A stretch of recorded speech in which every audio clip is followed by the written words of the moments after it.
Hey guys, welcome back to Block in Bed. For the next 2 hours, I've got real-life stories to keep you company. It's a good mix of dating disasters, relationship conflicts, and family frustrations. And while you listen, I saw this super cool tower. And later I went to the Nether with my friend. I try to post daily, so if you want more stories like these to relax or fall asleep to, go ahead and subscribe. But anyway, get comfortable and let's get into it. This first story is about a guy who went on a coffee date, asked about marriage timelines, used AI to predict what their kids would look like, and doesn't understand why she blocked him. I'm 26M, and I've never had a girlfriend. I went on a coffee date with a 25F I met on Hinge, and I honestly thought it had potential. She seemed a bit reserved at first, so I tried to be upfront early on that I'm not interested in casual dating and I'm looking for something serious. I asked about her timeline for marriage and kids, what her relationship with her parents is like, whether she sees herself staying in London long term, and similar things. I don't really see the point in spending 3 months finding out you're incompatible. She said she wanted kids eventually, so I told her I've always pictured having 3. At one point, we were talking about AI, and I used ChatGPT to predict what our kids would look like based on photos of both of us. She said it was a bit weird behavior, but she was laughing, so I didn't think much of it. I also told her she had a really calming energy and that I could already imagine her fitting in well with my family. She went a bit quiet after that, but I assumed maybe she just wasn't used to someone being so open. I did tell her I usually know within about 20 minutes whether I can see potential with someone, and that with her I knew pretty quickly. She said, "You barely know me," which is technically true, but I do think you can pick up a lot from someone's energy if you're perceptive. I asked what she usually orders at coffee shops and wrote it in my notes because I said I like remembering small things. She laughed and asked if I was actually writing it down. I'm not sure why that's seen as weird when forgetting things is also treated as a red flag. We somehow got onto past relationships, and I told her I've never actually had a girlfriend. She looked surprised, so I explained that I've had opportunities, but I'm extremely selective and would rather wait for the right person than force something. I showed her a note I keep with the qualities I want in a future wife, and she said, "You have an actual checklist?" That made it sound worse than it is. It's just being intentional. I asked what she thought her biggest red flag was, then said hers might be that she seemed a bit avoidant because whenever I asked something serious, she would joke or change the subject. I've read a lot about attachment styles, so I tend to notice that sort of thing. She said, "Maybe I just don't want to discuss marriage with someone I met an hour ago," which felt unnecessarily hostile when she could have just said she wanted to take things slower. At one point, she mentioned where she lives, and I told her I'd already looked it up before the date because I was curious how far apart we were. I'd even checked the journey from mine and said, 42 minutes isn't too bad. She looked at me strangely, but her area wasn't secret. It was on Hinge. Before we left, I said something like, "I feel like this could either go really well or you're going to get scared and disappear." She laughed and said, "That's a weird thing to say." Ironically, that's exactly what happened. Afterward, she barely replied, so that night I sent her a voice note, probably around 4 minutes long, saying I felt there was a strong foundation, that I sensed her pulling away toward the end, and that she shouldn't confuse discomfort with something being wrong because sometimes a genuine connection brings up walls. I also said, "I don't know who hurt you before, but I'm not him," which, looking back, may have sounded dramatic, but the sentiment was good. Then I said I wasn't expecting an immediate reply, that she could take the evening to process, and that I'd already thought of a second date that would suit her better because coffee clearly made her feel a bit interviewed. I said next time I'd make sure it was somewhere she could relax more. I ended the voice note with, "Anyway, sleep on it, I'm not going anywhere." She blocked me the next morning, which honestly just proved my point about the avoidant thing. My mate keeps saying she clearly wasn't interested and that I need to leave it, but I don't see how blocking someone instead of having an adult conversation is less weird than me being enthusiastic. I found her LinkedIn because she works in marketing, and I'm genuinely debating adding her, not to chase her or anything. I have self-respect. But I do think she deserves to know that blocking people the second they feel overwhelmed isn't healthy communication. I was thinking of sending something simple like, "Don't worry, this isn't me trying to restart anything. I just think one day when you're ready for something serious, you'll realize what happened here," and then leaving it in her court. Because I genuinely think the issue is that she probably isn't used to a man being this certain about her. Most guys apparently act uninterested and make women chase them. I did the opposite and actually communicated exactly what I was thinking. I owe for thinking her reaction was way more extreme than anything I actually did. That's where this story ends. That one had me wincing a bit, mainly because he seemed to think being very prepared is the same thing as being charming. The bit about writing down her coffee order and checking her area on the way home really did not help his case. I get why she bailed fast. 4-minute voice notes after one date are a lot, even before the LinkedIn idea. This next story is about a husband quitting a 6-figure job without telling his wife, and the fallout when a sudden decision turns their whole budget upside down. My husband, Aaron, is 38, and I'm 38 as well. We've been together for 10 years. When we first met, he was in a very low place in life. We started as friends, and I supported him both physically and financially until he got back on his feet. We fell in love, and that was the beginning of everything. I have a very demanding but high-paying job. Aaron has worked in several different industries over the years and usually makes about half of what I do. That never bothered me. I covered about 95% of our household expenses while he paid for his cell phone, child support, car insurance, gas, and the occasional date. Aaron was injured at his last job and was out of work for more than a year. Even though I didn't say much, that time was extremely stressful for me. Because he was dealing with chronic pain, he couldn't do much, so I ended up handling most of the cooking, cleaning, and grocery shopping on top of paying every household bill while working 60 to 70 hours a week. That is not an exaggeration. Recently, he recovered enough to return to work, and he was incredibly lucky to get a job that started at 6 figures. I was thrilled. It felt like a huge weight had been lifted. For the first time in a long while, I thought he could cover half the household expenses. We even started talking about investments, trips, and maybe early retirement someday. I was also thinking about possibly stepping down from my director role into something less stressful. Then one workday, I noticed he got home unusually early. I didn't think much of it because he said it was slow and he left a little early. The next morning, I was getting ready for work and realized he was still in bed. I tried waking him, and he said he was sleeping a bit longer but would get up soon. Another hour passed, and he still wasn't getting ready. Then I heard him come downstairs, and I asked what time he was going in. He said soon again and kept doing what he was doing. When I walked into the living room, he told me there had been an incident earlier in the week involving a violent customer and that he wasn't going back. He had walked off the job without notice and was already no call, no show that day. I was stunned. My stomach dropped, and I immediately felt dread. It was like all the plans we had made disappeared in an instant, and all the pressure from the last 15 months came crashing back down on me. At first, I stayed calm. I cried, but I told him I understood and would support him. But as time passed and I had more time to process it, I became furious.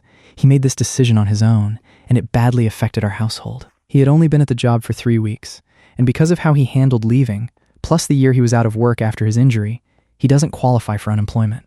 There's no short-term disability, no severance, nothing. When I tried to talk to him about how this made me feel, and how he had basically lied to me for 2 days, he said he didn't feel safe talking to me because I hadn't responded to a text he sent that day, and because I supposedly gave him an attitude when he asked me a question that morning. We've been through a lot over the years, and I've never raised my voice at him. We rarely fight, and when we do, I work hard not to attack, insult, or name call. That nearly pushed me over the edge. I asked him to pack a bag and leave. I feel betrayed. I'm devastated. I've been crying for the last 2 days. I can't sleep, and I don't want to get out of bed. He keeps saying he'll find something better. But in this economy, with no degree or certifications, just a high school diploma and a year gap on his resume, he was extremely lucky to get the job he had, and he threw it away without even mentioning it to me. I know his boss wasn't great, and we had talked about toughing it out until he got fired or made it through a year so he could strengthen his resume and move on to something better. Quitting with no backup plan was never part of that conversation. I can barely look at him. I've lost respect for him. He says people leave jobs and it's no big deal. To me, this is a huge deal. That's where this story ends. Yeah, I can see why that hit so hard. The part where she was already carrying most of the bills, then he just stayed home and said he was done, is rough enough on its own. And then trying to justify it with a text he didn't like? That's a messy little move. I'd be furious too, honestly. This next story is about a pregnant woman and her boyfriend's longtime roommate, where the tension has been building for ages and then the baby news makes it all worse. I need some honest perspective because I've been feeling like I'm losing my mind, but after a huge fight last night, I think I finally snapped out of it. My boyfriend and his female roommate, whom I'll call Tessa, have been friends for almost 10 years. She's been through a lot with him. She lived with him during his previous marriage, was the one who uncovered his ex-wife's infidelity, and supported him through the divorce. He has always described her as a sister to him, so I came into this relationship with complete respect for her and for their bond. The problem is that Tessa has made it her mission to make me feel invisible, unwelcome, and uncomfortable, all while acting like the victim. I've always been naturally awkward, so when I first started going over to his place, I was already nervous. But every time Tessa was in the room, she would completely ignore me and what felt like aggressively remind me that she belonged there. She would say things to him like, "I'm your favorite. You should sit with me and my fiancé at the sweetheart table during my wedding. Even though I'm not invited to that wedding, you need to move with me to a faraway state so you can help me raise my children and drive better with me in the car. I'm precious cargo. When she did acknowledge me, she wouldn't even use my name. She would just call me girlfriend. Because it was so uncomfortable, I started retreating to my phone whenever she came into the room just to give them space and avoid sitting there awkwardly. When I brought it up to my boyfriend, he told me Tessa didn't dislike me. She just didn't like that I was always on my phone, so I tried to fix it. I put my phone away, greeted her warmly, and tried to build some kind of bridge. When her room flooded, I offered her my spare bedroom. I gave her a piece of natural quartz I found through my boyfriend because I knew she liked crystals. I complimented her things in the common areas. None of it changed anything. She still ignored me, walked right past me, and went straight to him. I spent so many nights crying to my boyfriend about the tension, and he kept reassuring me that she didn't hate me and that I was overthinking it. I started blaming myself and truly believed I was the problem. Tessa was supposed to move in with her fiancé back in May, then it got pushed to July. Now she is finally leaving in a week, though my boyfriend says their relationship is very rocky, so who knows if they'll even make it to the altar.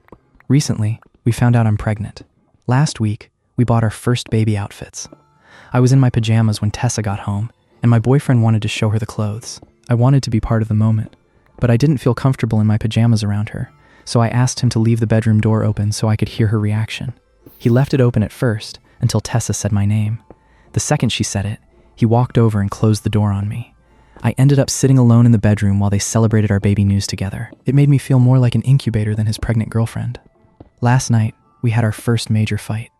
I laid everything out, how badly she makes me feel, how much that onesie moment hurt, and how scary it is to think about him going to her wedding while I'm deep into my second trimester and wondering what boundary she'll cross next. That's when I finally realized I had done nothing wrong. I had tried. She was being cruel on purpose, and instead of calling her out, I had shrunk myself and let her make me look like the problem. I was afraid that if I made him choose, he would choose her. He finally admitted that she doesn't like me, and he told me he had already spoken to her about how she was treating me. But I hadn't known any of that, and it felt like too little, too late. So I made a decision for my own peace. It's her home, and I respect that. So I'm not stepping foot in his apartment again until she has officially packed up and moved out. I'm done walking on eggshells. I told him that while she is welcome in his life, unless there is a major change and an apology, she will not be part of my life or our child's. That's where this story ends. What stood out to me here is how much she kept trying to make this work before she finally hit her limit. Offering the spare room, giving her the quartz, trying to be friendly, and still getting treated like background noise would wear anybody down. That bedroom door moment after the baby clothes came out was just cold. I don't blame her for stepping back one bit. This next story is about a woman living with a man who has 3 kids, a messy financial situation, and a lease that's turning into a headache, while she starts wondering whether staying makes any sense at all. I started out with my own place, and he and I would go back and forth between our homes, about 30 minutes across town. We were spending almost every day together, staying over at each other's places and going to work from there. He didn't have a car, and still doesn't, so he was spending a lot on Ubers for my house, work, and dates. After about 3 months, he suggested we merge households to save money. Somehow, I thought this was a good idea. I figured it would be nice to save on bills and invest in things we liked, since he agreed to pay the $2,000 rent and I would only cover utilities. Looking back, that was foolish, especially because he was making less than me at the time, around $60, $70K compared to my $94K. I genuinely thought it was noble that a man wanted to take something off my plate while I still helped build a life with him. I lived alone for a decade and loved it, but I also really enjoyed being with him every day. He gives me money for my bills when he can, grocery shops weekly, cooks daily or every other day, takes me out on his dime, encourages me to rest and follow my dreams, has deep conversations with me, protects me, and uplifts me constantly. We do enjoy each other's company, and he is very intelligent, but the red flags were there from the beginning. His place was disgusting, full of bugs, and I spent a lot of time cleaning it so I could be comfortable there.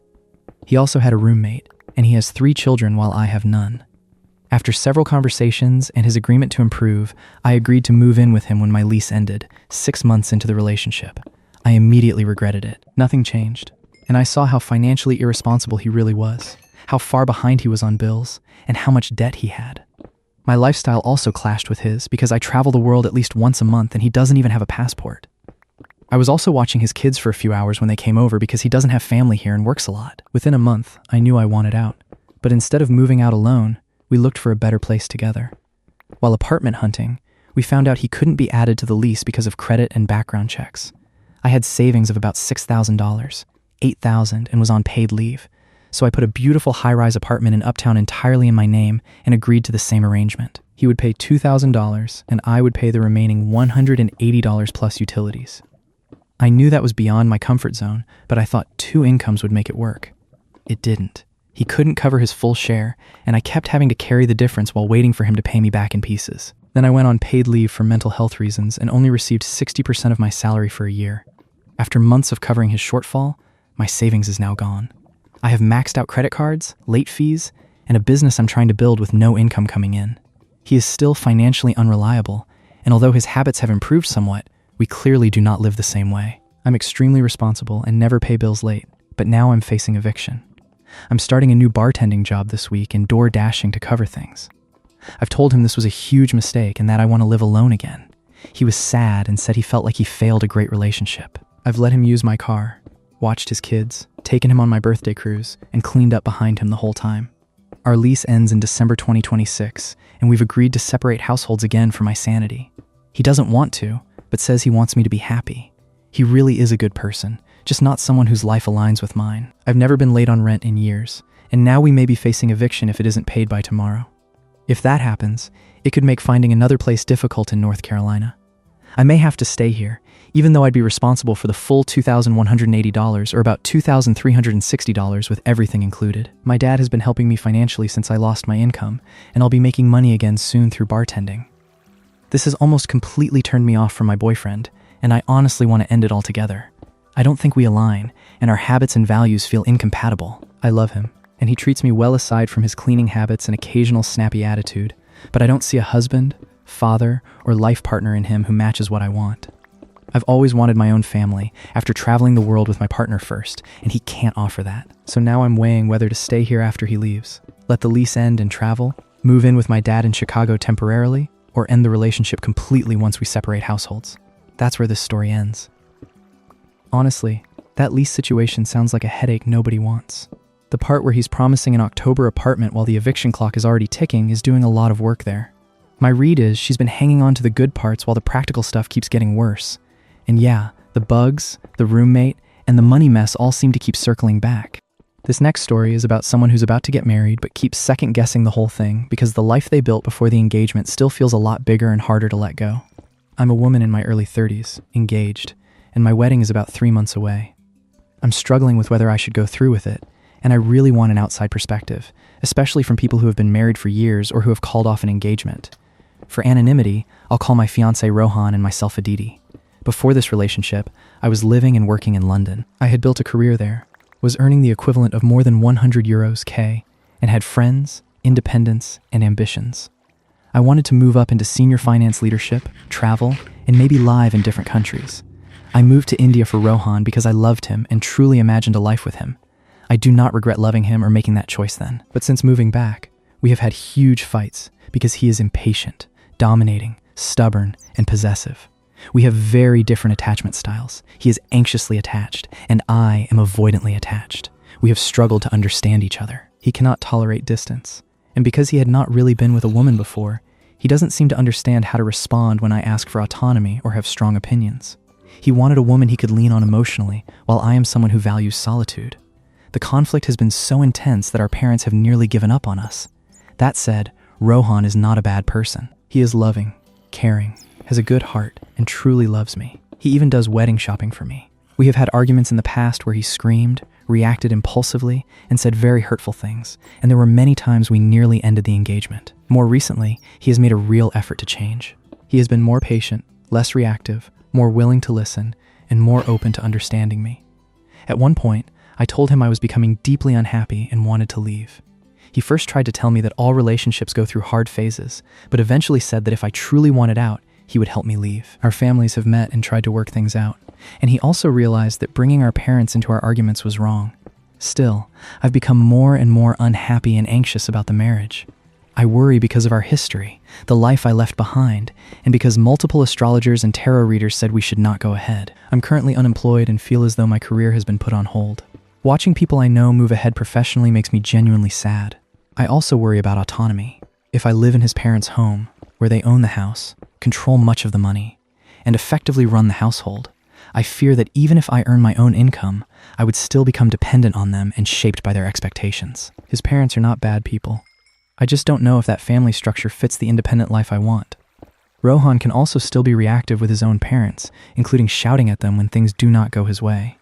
He has improved with me, but I worry about what that says about how he handles conflict overall. Recently, while I was away and we could not talk properly, he screamed during an argument and said cruel things in anger. I do not know whether to dismiss that as heat-of-the-moment behavior or take it more seriously, but it affected me. What confuses me most is that even when he is kind, patient, and mature, I still do not feel happy. When I'm away from him, I do not especially miss him. I don't feel excited about wedding planning. Instead, I keep thinking about what I'm giving up. London, my career, independence, travel, the possibility of living elsewhere, and the person I could have become there. Sometimes I wonder if I want bigger things from life and whether this marriage would shrink it, but I do not know if that is genuine incompatibility or just grief from relocation and career loss. I also want to be fair to him. I do not think he is a villain. I have made mistakes too. I've been anxious, confused, overwhelmed, and I have hurt him in arguments as well. I know he has genuinely tried to change, and I do not want to dismiss that. I have also spoken to several astrologers who advised against the marriage, though I know I should not base a decision on that alone. I don't think Rohan is a bad person, and I don't think his family is bad. I also do not think I would have a terrible life in India. Objectively, it would probably be comfortable and financially secure. That is what makes this so difficult. I feel like I could have a good life with him, but I'm not sure it would be the life I want. I'm terrified that I'm throwing away a genuinely good man and a comfortable future because I'm chasing an idealized version of my old life in London. But I'm equally terrified that if I marry him, I'll spend years wondering what would have happened if I had gone back, continued my career, or chosen the life I actually wanted. I don't want to marry someone while hoping I'll eventually become happy. For people who have been in long marriages, called off engagements, moved countries for relationships, or faced something similar, what would you focus on to tell the difference between true incompatibility and cold feet, relocation grief, or fear of a major life change? That's where this story ends. Yeah, I get why this one leaves her stuck. The detail that she's not even missing him when they're apart, but is thinking about London and her career the whole time, really tells you where her head is. I think that's the part that matters most here, not the wedding shopping or the astrologers. It's rough when the comfortable option still doesn't feel like your option. This next story is about a sister watching her brother get kicked out over an old message and trying to figure out whether the joke was harmless or just another thing in a messy trust pile. My younger brother Ryan, 27M, has been dating Mia, 23F, for about 6 months. Their relationship moved fast. He gave her a promise ring, and they've already talked a lot about eventually buying a house together. Ryan is a rookie firefighter and still lives with our parents. Part of the reason is that he's saving money so he can buy a place someday with Mia, which is something they've discussed as a shared plan. Last night, they were about 3 hours from our parents' house at Mia's family cottage when everything blew up. Mia found an old message Ryan had sent a coworker about 3 months ago. It was a clearly fake thirst trap of a wildly disproportionate woman with huge boobs. Ryan had sent it with a comment like, "What color is the sky?" Mia didn't get the joke, looked up the meaning, and took it to mean Ryan was basically saying the woman was so attractive you wouldn't even notice anything else. She completely lost it. She threw the rings he had given her back at him, including the promise ring, called him lustful, said they were finished, and told him to leave the cottage. Then she made him stay outside on the beach while she and her whole family stayed inside. Since they were 3 hours from home, he couldn't just go back on foot. That's when he called me. He was sitting outside, crying, totally devastated, asking me what he was supposed to do. He kept saying, "I can't lose this girl," and calling himself stupid for sending the picture in the first place. While I was on the phone trying to calm down my crying little brother, I could see Mia posting selfies to her Instagram story from inside the cottage. That doesn't tell me what was happening behind closed doors or how upset she may have been too. But I'd be lying if I said seeing that in real time didn't make me angry. Her whole family was inside with her while my brother was alone on the beach crying to me. There was another part of the argument that bothered me even more. Mia apparently said something like, "What do you even have to be my man?" and brought up the fact that Ryan doesn't own a house. That hit me hard because she knows exactly why he still lives at home. He's 27, just starting his firefighting career and saving money because he wants to build a future with her. Using that against him felt needlessly cruel. At the same time, I can't ignore that there is history here. Early in the relationship, Mia found women's underwear, including thongs, in Ryan's bedroom drawer, and she also found an old love letter from one of those women in his truck's glove compartment. That caused obvious problems, and I thought they had worked through them, but clearly the trust isn't fully repaired. There's also the fact that Mia and her mom once took Ryan to a male burlesque or stripper-type show where the performers stripped down to their underwear, which seemed harmless to them. That's part of why her reaction to him privately sending a fake thirst trap feels inconsistent to me. After all of this, they're apparently still together. I'm his older sister, so I know I'm not neutral. Seeing him crying alone on a beach while she was inside with her family made me protective. At the same time, I understand why someone who already found other women's underwear in a love letter might react very differently to what could otherwise seem like a dumb joke between two guys. That's where this story ends. What stood out here is the beach detail, honestly. He's outside crying while she's still inside the cottage posting selfies, and that's just such a cold little contrast. I can see why the earlier underwear and love letter stuff made everything feel bigger than one dumb meme. Still, I'm not sure either of them is doing much to calm this down. This next story is about a friend group that kept making room for someone's octi until the same person started treating one of them like she was contagious. I'm 20F, and I've had a group of friends since school. We don't meet up as often now because adult life is chaotic, but we still try to get together about every 2 months. There are around 6 of us, including Ethan, who is 22M. He recently started dating a woman I'll call Lily, who is 21F. Lily has severe oct and a lot of rules about what she can and can't tolerate. At first, that wasn't really an issue.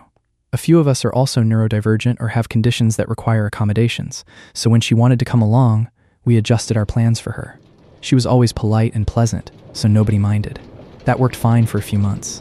Then one day, another friend casually asked me if my dermatitis was getting better. I have contact dermatitis. It is not contagious at all, but it flares up a lot. Lily overheard that conversation and decided I was a contaminated person. After that, she started acting like I had the plague.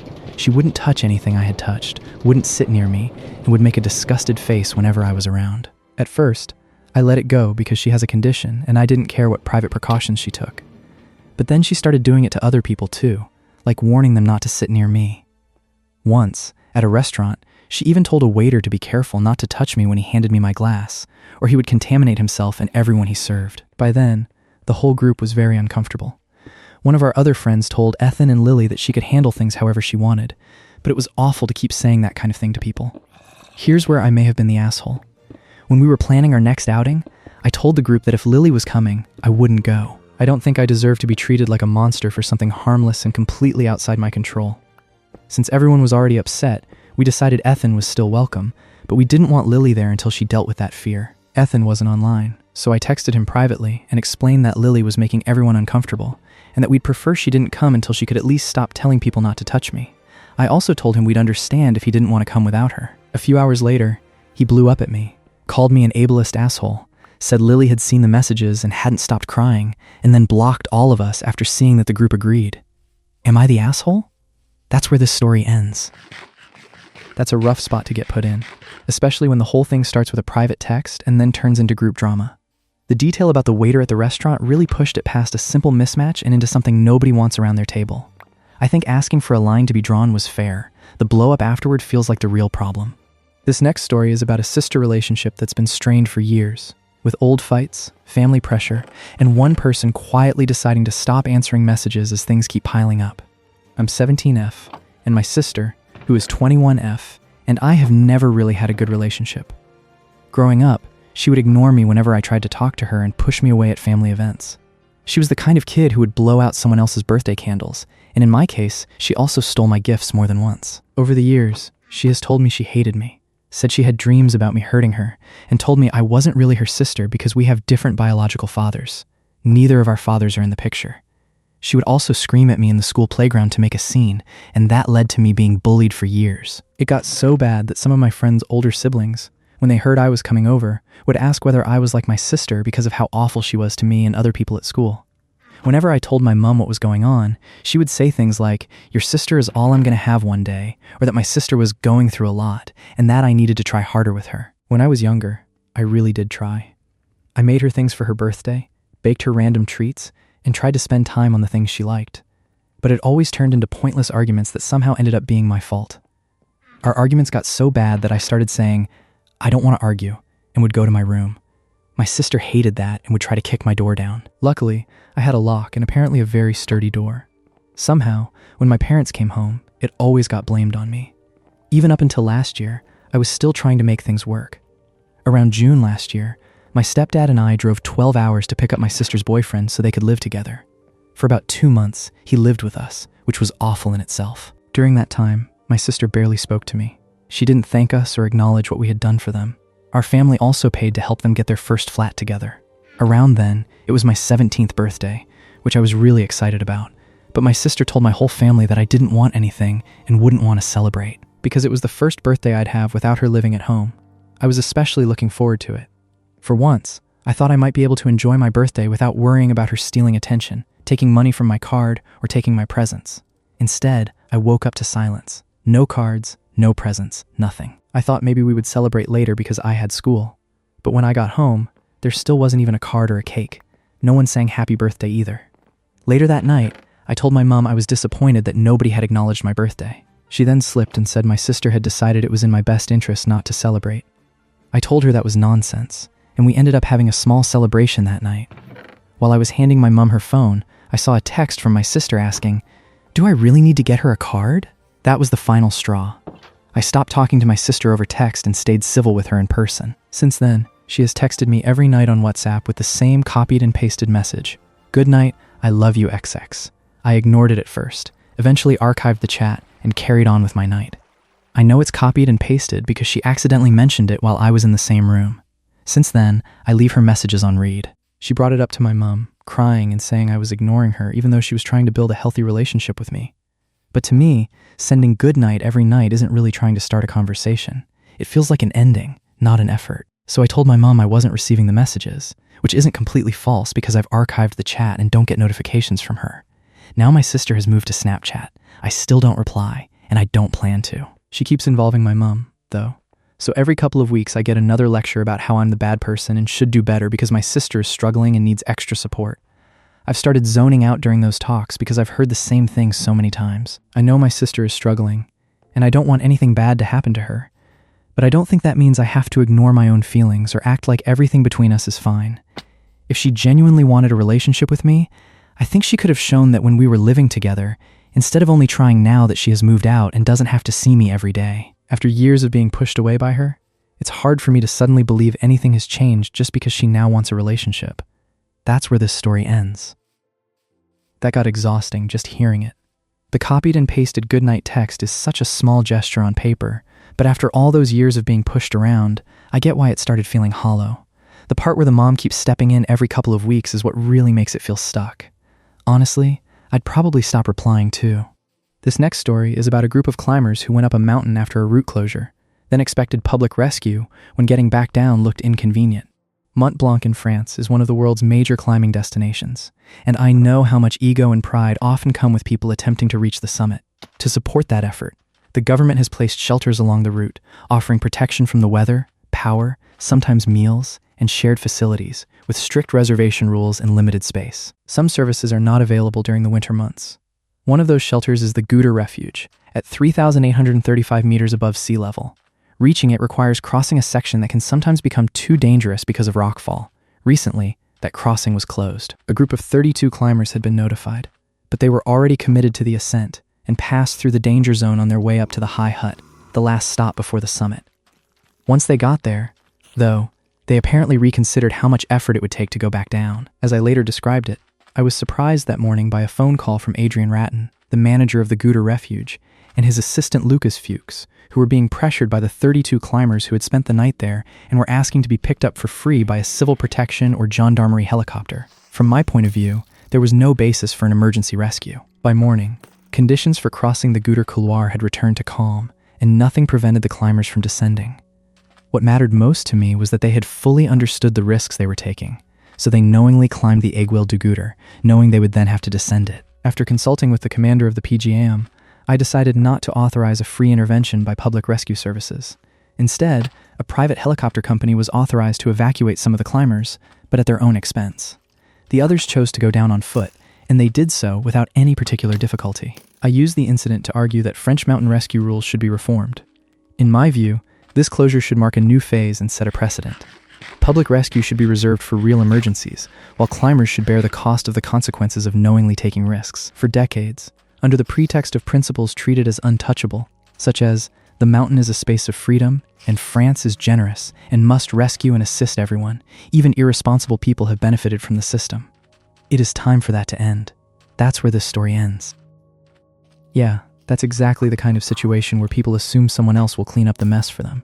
The bit about the closure being known ahead of time matters a lot here, because they didn't stumble into trouble by accident. I'm with the mayor on this one. If you chose the risky route, you don't get to act surprised when it stays risky. This next story is about two coworkers. One of them, a husband, and a non-stop push to use AI for everything even after the other person has made it clear they want to do the work themselves. I'm a developer, mostly in web work, and I'm currently learning how to build apps. I also work with my husband.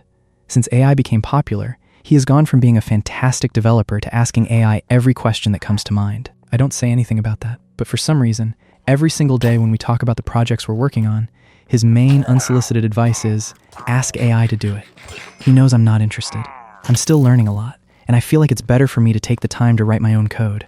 Beyond that, I simply don't want to use AI. In my opinion, being self-employed means I should have some freedom to decide how I do my work.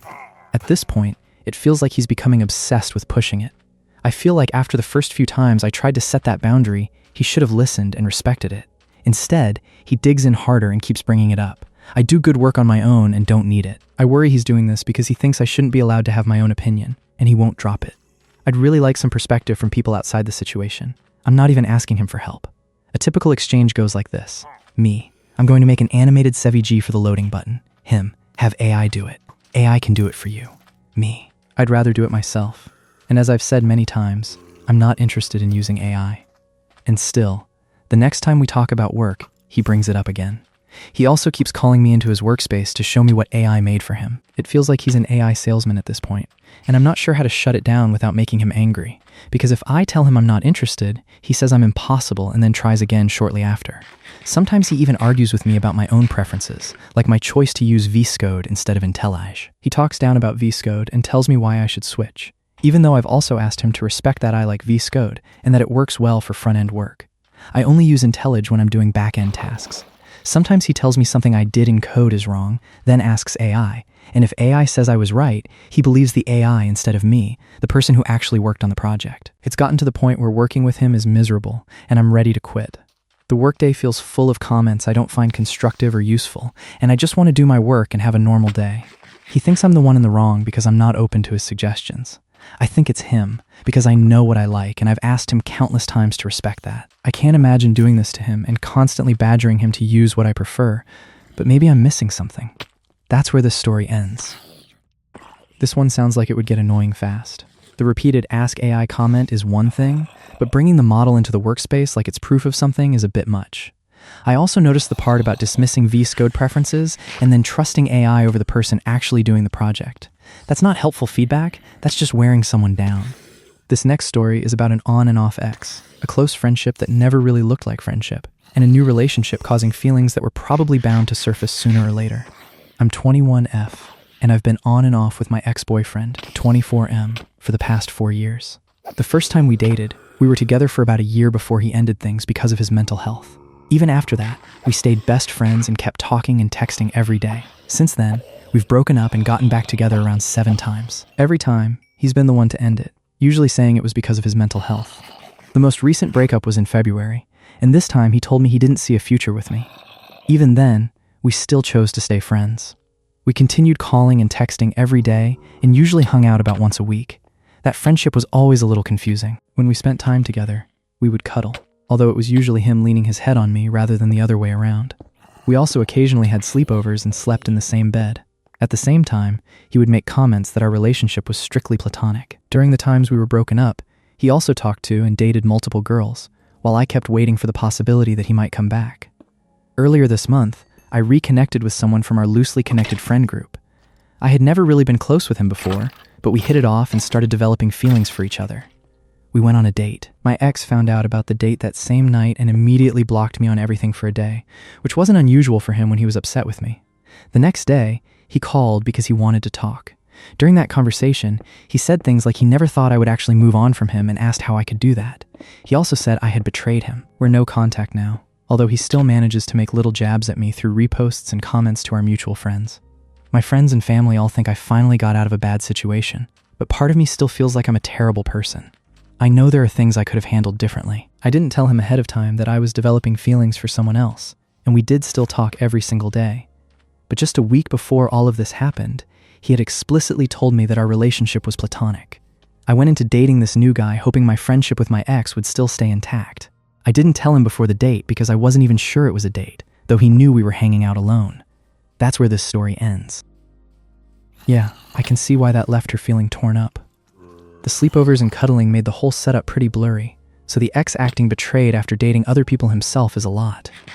What stood out is how he kept insisting it was platonic right up until she actually moved on. That's a messy little loop to be stuck in. This next story is about two best friends making a stargazing plan without their roommate, and the hurt comes from being left out for a reason that doesn't really hold up. I'm 27F, and I'm feeling really hurt by my two best friends, both 26F. One of them is also my roommate. I should say up front that I do not expect my friends to invite me to everything. I'm completely fine with them hanging out without me. What bothers me is that this has happened before, where they make plans for something I would genuinely enjoy and don't even ask me, because they assume I wouldn't want to go. I've known my roommate, Lena, since I was 14 and she was 12. We met online through a forum that eventually shut down, but we kept in touch through Skype. And that's also how I became friends with my other best friend, Maya, who had been Lena's childhood best friend. We got really close because we all shared a hobby of writing stories and role-playing characters together. We eventually met in person, stayed close, and later I moved to their city for university, which is how Lena and I ended up living together.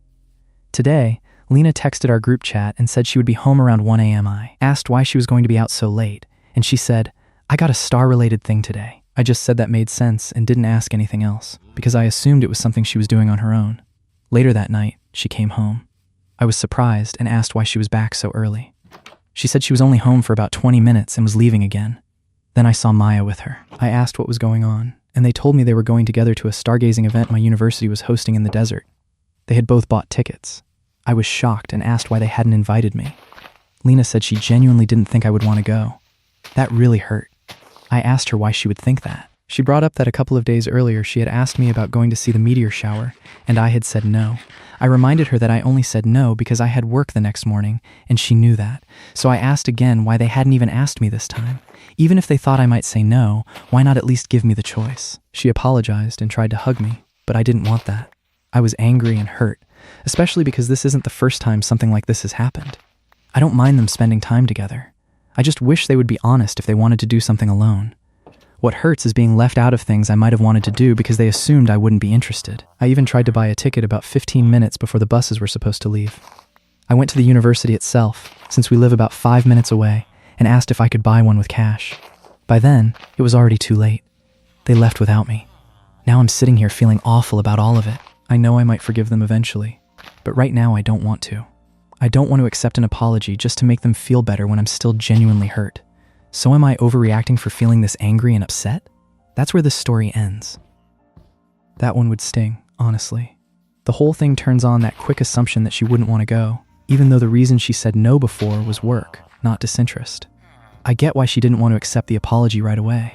Being left at the bus line while everyone else heads off without you is a pretty hard thing to shrug off. This next story is about a guy trying to figure out if his girlfriend's habits around money, chores, and joking about living together are things he should take seriously before they move in.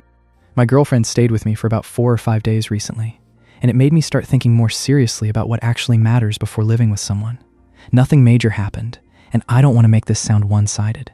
She paid for her own flight, bought us lunch one day, folded some clothes, and she does clean up after herself. Still, I noticed a few things. One day I worked all day and came home to a sink full of my dishes and a trash can that was completely full, even though she had been home most of the day.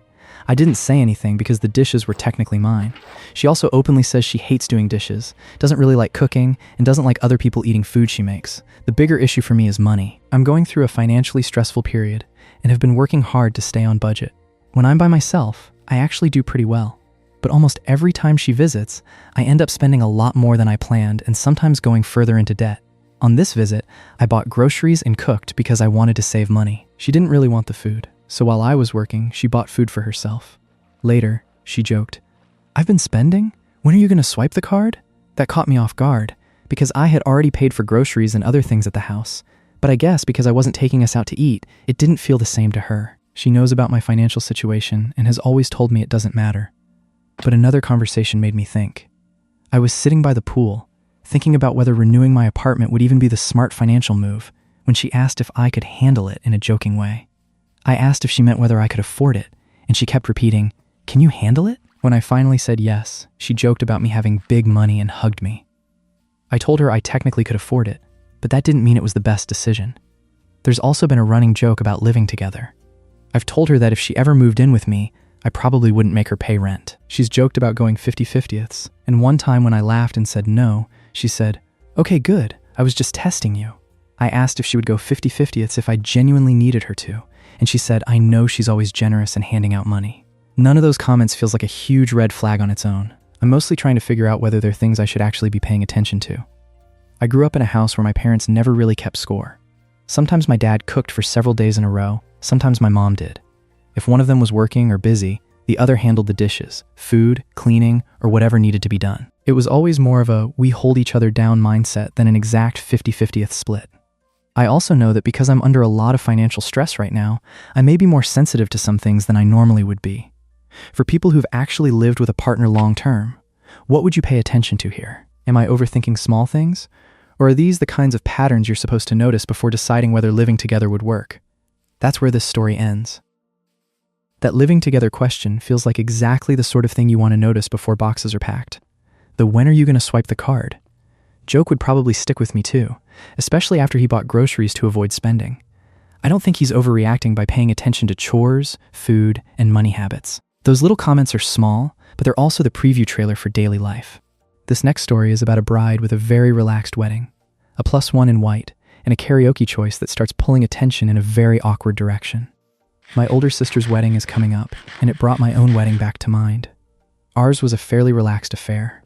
We told people they could dress however they liked, including white, and in fact the entire bridal party wore white. The formality level ranged from business casual to white tie. We also had a nice mansion-style venue, live music, and +1s were allowed. Unfortunately, one of my husband's friend's guests turned out to be a little unhinged. My husband and I went around greeting everyone individually, and I noticed that she was wearing what was basically a pure white lace mermaid wedding dress. I decided not to make an issue of it. She was just a random +1. Nobody was going to mistake her for the bride. My dress code was very broad, and I hadn't specifically banned wedding dresses. Besides, the lace looked extremely cheap and not very flattering. Later in the evening, though, she managed to make sure I did notice her. We had planned karaoke toward the end of the night as a sort of free-for-all to keep the atmosphere lively. Since it was an alcohol-free wedding, we figured we wouldn't have to deal with drunken wannabe professionals taking over. It started off really well. Some children sang. My in-laws did a sweet duet that was a little embarrassing for my husband, and my grandmother gave an incredible performance of Jerusalem. That was when the +1 decided it was her moment to take the stage and sing Taylor Swift's Speak Now. If you don't know the song, the lyrics are about a woman objecting to a wedding and basically urging the groom to run away and meet her instead. The rest of the song stays on the same theme. I was stunned, and thankfully my husband was too. It later turned out that this was the first time either of us had ever seen her, but she had apparently developed a crush on my husband by following him on Instagram. I found that disturbing, to say the least. Needless to say, she did not stay until the end of the ceremony. My husband blocked and unfriended her on every platform afterward, and neither of us ever saw her or the friend who brought her again. In the end, my wedding was still the happiest and best day of my life. I didn't think about her again until I was reading through some stories here on Reddit. That's where this story ends. The karaoke choice is so awkward it almost sounds like somebody lost a bet, except apparently she was being completely serious. Wearing a white lace mermaid dress was already a choice, but then singing "Speak Now" at the reception is really committing to the bit. I think the couple handled it about as cleanly as possible. Also, alcohol-free wedding or not, karaoke will always find a way to cause problems. This next story is about a food delivery order, a driver upset about the payout, and a customer wondering whether a normal tip somehow became a confrontation. I had a really uncomfortable experience with a food delivery today, and I'm trying to figure out whether I handled it wrong. I placed a $51 order and left a 20% tip, which came to about $13. The restaurant was only about a mile from my apartment, and I included detailed delivery instructions covering parking, the elevator location, and the building access codes. The restaurant also gives priority to online orders, so the driver likely waited 10 minutes or less. When the driver called during delivery, he sounded irritated right away. He asked for the delivery pin and immediately started complaining about the order, including that I lived on the 4th floor. I explained that there was an elevator, that parking was easy, and that I had already provided the instructions. He then began complaining about his pay and said the order was only $5, which confused me because the total was $51 and I had already included a $13 tip.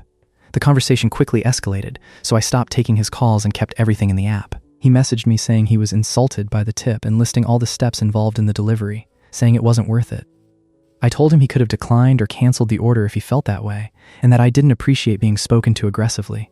I also clarified that the tip had already been included and said my husband would provide the PIN. My husband ended up receiving the order. He said the driver seemed reluctant, but eventually handed it over. Afterward, we noticed that both the seal on the restaurant bag and the seal on the pizza box had been ripped open. I didn't see the driver tamper with anything, so I can't say what happened, but after the interaction, it felt unsettling. I took photos just in case. I do understand that drivers deserve fair compensation for their time, mileage, and effort, and I get that stairs or difficult drop-offs can be frustrating. But I had already tipped 20%. The distance was short, the instructions were clear, and the wait was minimal. What has stuck with me most is that he seemed angry about a tip he assumed he wouldn't get, even though it had already been included. I also don't know whether it's normal for drivers to confront customers about tips before completing a delivery instead of simply declining the order. I'm trying to figure out whether a 20% tip on a $51 order was unreasonable, whether I should have increased it because he felt the payout was too low, and whether it's concerning that both food seals were broken after all of that. That's where this story ends. The broken seals after that conversation would make me uncomfortable too. A short delivery, clear instructions, an elevator, and a $13 tip do not exactly sound like the customer set up an obstacle course. I get drivers being frustrated with app pay, but taking that anger to the person waiting for dinner seems misplaced. Once the pizza box seal is ripped, the appetite has pretty much left the building. This next story is about a woman in a long relationship who can't stop thinking about a coworker after a kiss changes the whole friendship. I'm trying to get over a guy while I'm in a 10-year relationship with my current boyfriend. This guy and I started out as friends. There were no feelings at first. We had mutual coworkers, and our friendship was easy and fun. We used to talk trash about that awful call center job together, and after a few months he confessed that he had feelings for me. I was completely shocked and asked if we could still be friends. He said no, because he couldn't offer me a real friendship while being in love with me. He admitted he had been secretly hoping I would end things with my boyfriend. When we went to say goodbye, we hugged, and then he kissed me. I panicked and started crying. I've never been unfaithful. I've never had a crush on, or been in love with, any other man besides my boyfriend. He apologized over and over and said he would give me space. And he did. We didn't speak for weeks. Even when we were in group outings, he wouldn't look at me. Every day felt unbearable. My heart felt broken, and I felt like unwanted trash. It got so bad that I quit my job a month ago and started a new one this week, just to get away and not have to keep feeling rejected by him. I went to my psychologist and told her everything. She gave me some advice, but I'm still thinking about him. I told my boyfriend what happened, and he understood, even though he is dealing with a lot and I hurt him badly. I know this was cheating. I cheated, and I've always had a huge problem with that idea. I feel disgusting when I think about him, not in a sexual way at all. Sometimes I go to the park where the others used to go just hoping to see him there, and he looks happy. I miss him so much. My relationship with my boyfriend is not perfect. We had major trust issues 5 years ago, and things were very, very bad back then, even though he never cheated. I keep wondering if it isn't worth staying if I'm this confused, but my heart isn't ready to leave him. Every time I try, he comes back with flowers and gifts, and I've tried to end it a couple of times, but he won't accept it. My boyfriend is very handsome, sweet, loving, smart, funny, and makes good money. I'm not that great in comparison, so I should feel lucky. The other guy isn't really that handsome, doesn't make as much money, is very funny, and is very sexual. He's had a lot of partners but never a girlfriend. I feel like an idiot for even thinking about him. I feel obsessed. I don't know what to do. I just want to feel like myself again. But part of my heart stayed with him, and part of my life feels like it has left too. That's where the story ends.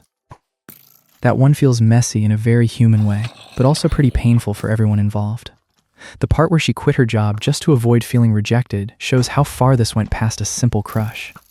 I don't think comparing the boyfriend's good qualities to the other guy's flaws is really solving the confusion.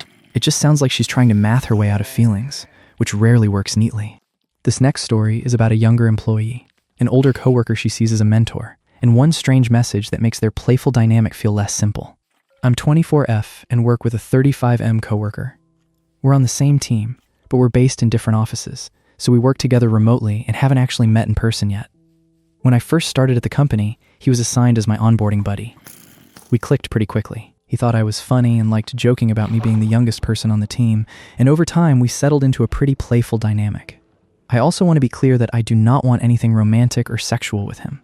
I genuinely value the relationship the way it is. I see him more as a mentor and as someone I trust both professionally and personally, and I would honestly be hurt if anything about the dynamic changed because of attraction or feelings on either side. Recently, we were talking about the fact that we're finally going to meet in person. I asked him, "Are you happy that we're going to meet each other in real life?" He replied, "Sure," and then sent me a GIF that said, "I want it, but I don't." That confused me. So I asked, "Want what?" He answered in 3 separate messages. "To me, you. But also, then, not, and then." I responded, "I don't get it," and sent a confused GIF of my own.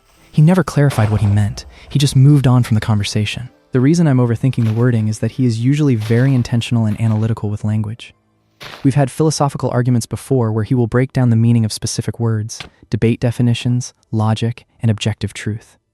If I misunderstand something he genuinely wants me to understand, he normally has no issue explaining it or pushing the point further. So the fact that I directly said I didn't understand and he still chose not to explain it stood out to me. At first, I wondered if "to me you" was just a typo for "to meet you." But I have a hard time believing that because he could have corrected it right away when I said I didn't get it. Instead, he left it unexplained and changed the subject. The GIF itself was already oddly ambiguous. "I want it, but I don't." And he specifically wrote "you," not something else. I'm not trying to convince myself that this was romantic or sexual. If anything, I'm hoping I'm reading too much into it, because I really do not want this relationship to become complicated. How would you interpret "to me you," but also not in this context? Does it sound like he meant, "I want to meet you, but I also don't"? Or could he have meant, "I want you, but I also don't," and then backed away from explaining it? And for people who are especially deliberate with language, would you read anything into the fact that he refused to clarify after I said I didn't understand? Given that we're coworkers, there's an 11-year age gap, and I see him as a mentor. Does that change how you would interpret his hesitation? That's where this story ends. That message would bother me mostly because he chose not to clean it up. If someone sends "to me you," but also not, and then dodges the follow-up, they can't be too surprised when the other person starts staring at every word. I'd be cautious here, especially with the mentor angle in the work setting. A confusing GIF is one thing. Refusing to clarify is where it gets awkward. This next story is about a young wife whose family dislikes her husband, and she's stuck between wanting to visit them and knowing he feels judged there. My husband is 24 and I'm 21, and we've been married for a little over a year. We got married while I was still in school, and right after that we moved 3.5 hours away from my family so I could finish my internship. After my internship ended, we moved back to the area where my college was, and we ended up being only 20 minutes from my parents' house. For the most part, things seemed fine. We would usually have dinner with my parents about once a week, although my husband never liked going to their house. My mom is 45 and my dad is 46, and they have never liked my husband. Their main reasons are that he didn't serve a mission for our church, he didn't go to college, and he works in a blue-collar job. My parents are very judgmental in general and criticize just about everyone and everything. Now that I'm done with college, we've moved 4 hours away again. Last week I went to see my family because I have 3 younger sisters who were showing their animals at the fair, and I went to help them. My husband didn't come with me. I stayed one night at my parents' house, and the whole thing felt really strange. My mom and dad kept saying odd things, and it honestly felt like they were acting as if I wasn't married at all. The whole visit was just uncomfortable and weird. I still want to go down with my family to help move cows and stay one night, but my husband absolutely hates being there. He feels hated and judged the entire time. And honestly, he isn't wrong. My parents really do judge him a lot.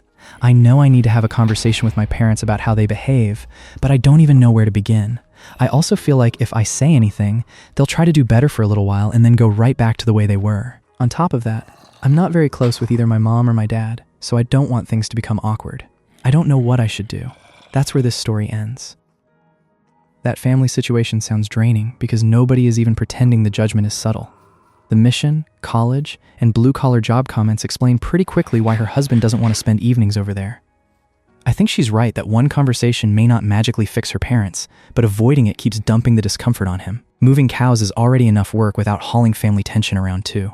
This next story is about a wife trying to repair her marriage while her husband keeps bringing up old resentments, and the target keeps shifting. My husband and I have been unhappy for years. It started during COVID, when he wanted to move out of state because he realized he didn't like where we were living.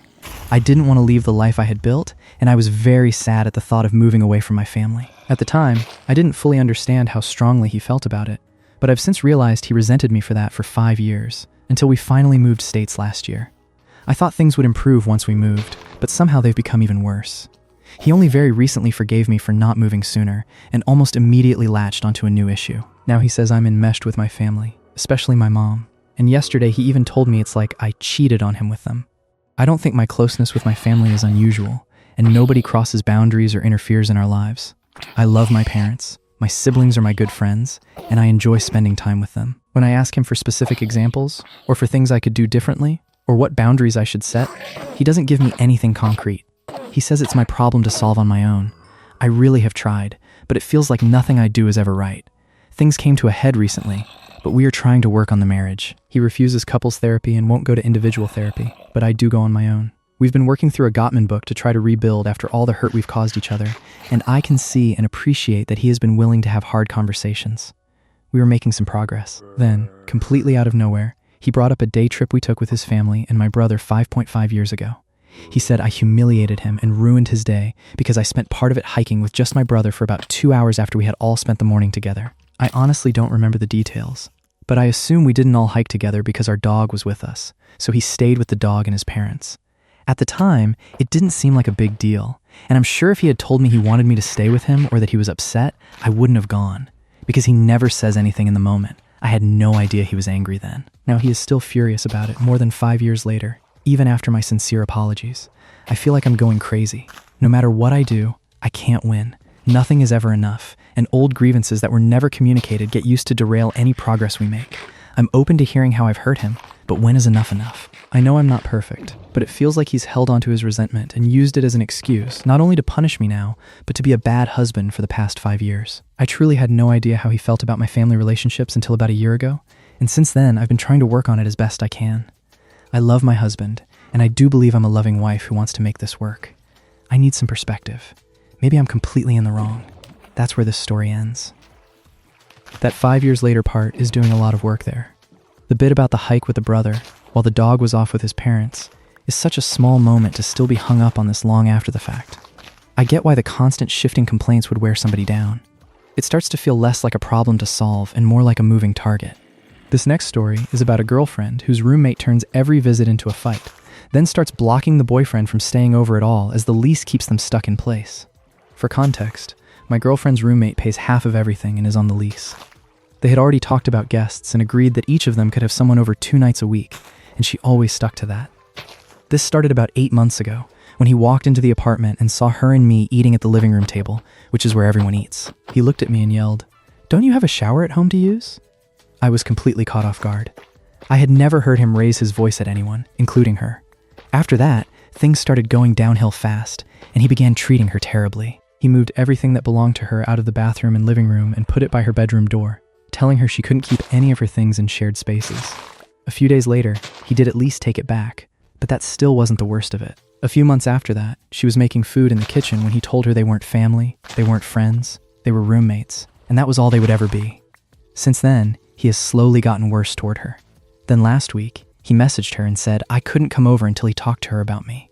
I honestly have no idea what I did. Whenever I stay there, I stay in her room and only use the bathroom when he's asleep. I don't use the kitchen at all because he's always in the living room gaming or watching politics on TV. She tried to find time to talk to him about it, but he completely ignored her and just kept gaming on his PC with the TV on. She eventually left and came back to my car, then told him to message her instead. After that, he said I could no longer use the shower because the drain was clogged with hair. I don't shed nearly as much hair as they do, and I usually shower every night. Now I can only stay over one night, while he can have his girlfriend or whoever over whenever he wants and doesn't message her when that happens. I don't understand why he hates me. I've only ever been friendly to him, because she's locked into the lease. She can't move for about 6 more months. I just want to be able to share a bed with my girlfriend in her own space, and I want her to be comfortable in the home where she lives. That's where this story ends. I mean, that sounds miserable. Yelling about the table, moving her things to her bedroom door, and then acting like a shower is some huge offense, is a lot for one apartment. What gets me is the double standard, because the roommate seems fine with his own guests. That's the sort of setup where the whole place starts feeling hostile fast. This next story is about a long marriage that's already been damaged by cheating, and now both people are trying to figure out whether living like a separated family can actually hold together. I'm new here and hoping to hear from people in unconventional marriages that actually work. My wife and I have been married for 11 years, and we were friends long before that, She has dealt with mental health struggles and childhood PTSD for most of her life. I also have childhood trauma of my own, which I had kept fully compartmentalized until recently. For most of our marriage, we were everything to each other. Then I made the biggest failure of my life. I cheated through a series of one-night stands. There is no excuse for it. I have taken full accountability, committed to therapy, and spent the last 2 years doing the hard work of repairing what I broke and trying to understand how I became capable of making those choices. That process has not been straightforward or consistent. At this point, my wife has forgiven me, but she cannot see herself married to me anymore. The trust she once had in me is gone, and yet we are still close. We live in the same house, though in separate bedrooms. We make financial decisions together. We love each other. We co-parent.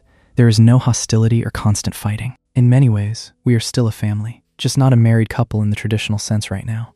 Neither of us wants to go through a divorce, sell our home, navigate custody, and divide our lives.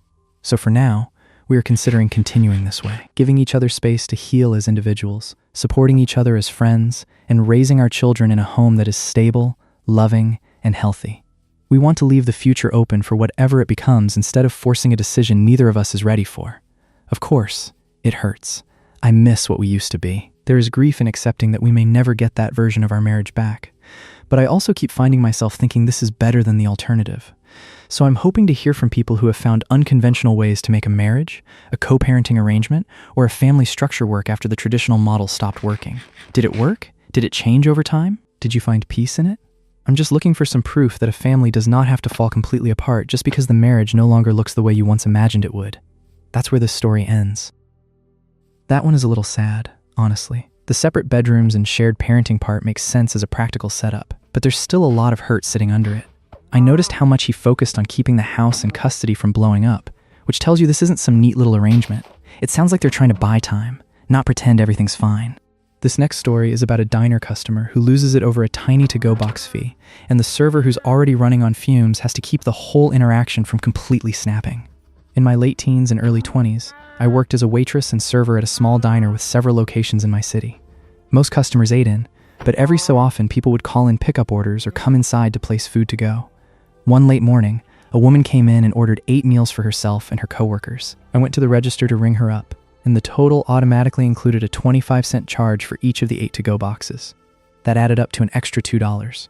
When she saw the total, she immediately got angry and demanded to know why there was another $2 on her bill. At that time, I had a close relative in the hospital, so my nerves and patience were already stretched thin. Even so, I stayed polite and explained that the extra charge was for the to-go boxes. She snapped back that it was ridiculous and said she was not paying it. I calmly told her the charge was automatic and set by the owner. That made her go off on me even more, and she demanded to speak to a manager. I was furious, but I kept quiet because my manager was the short-order fry cook, and she had heard the whole exchange. Without even turning away from the grill, she firmly confirmed that each container cost 25 cents. The woman kept arguing. My manager packed up the food, and the woman grabbed the bags from me as she left. She had an abundance of lips on her face and kept pushing them out even farther while she was ranting at us. After she walked out, I finally exploded and called her some unflattering names. My manager's favorites were Duckmouth Heffa and Infinity Lips. It was not a good day for me.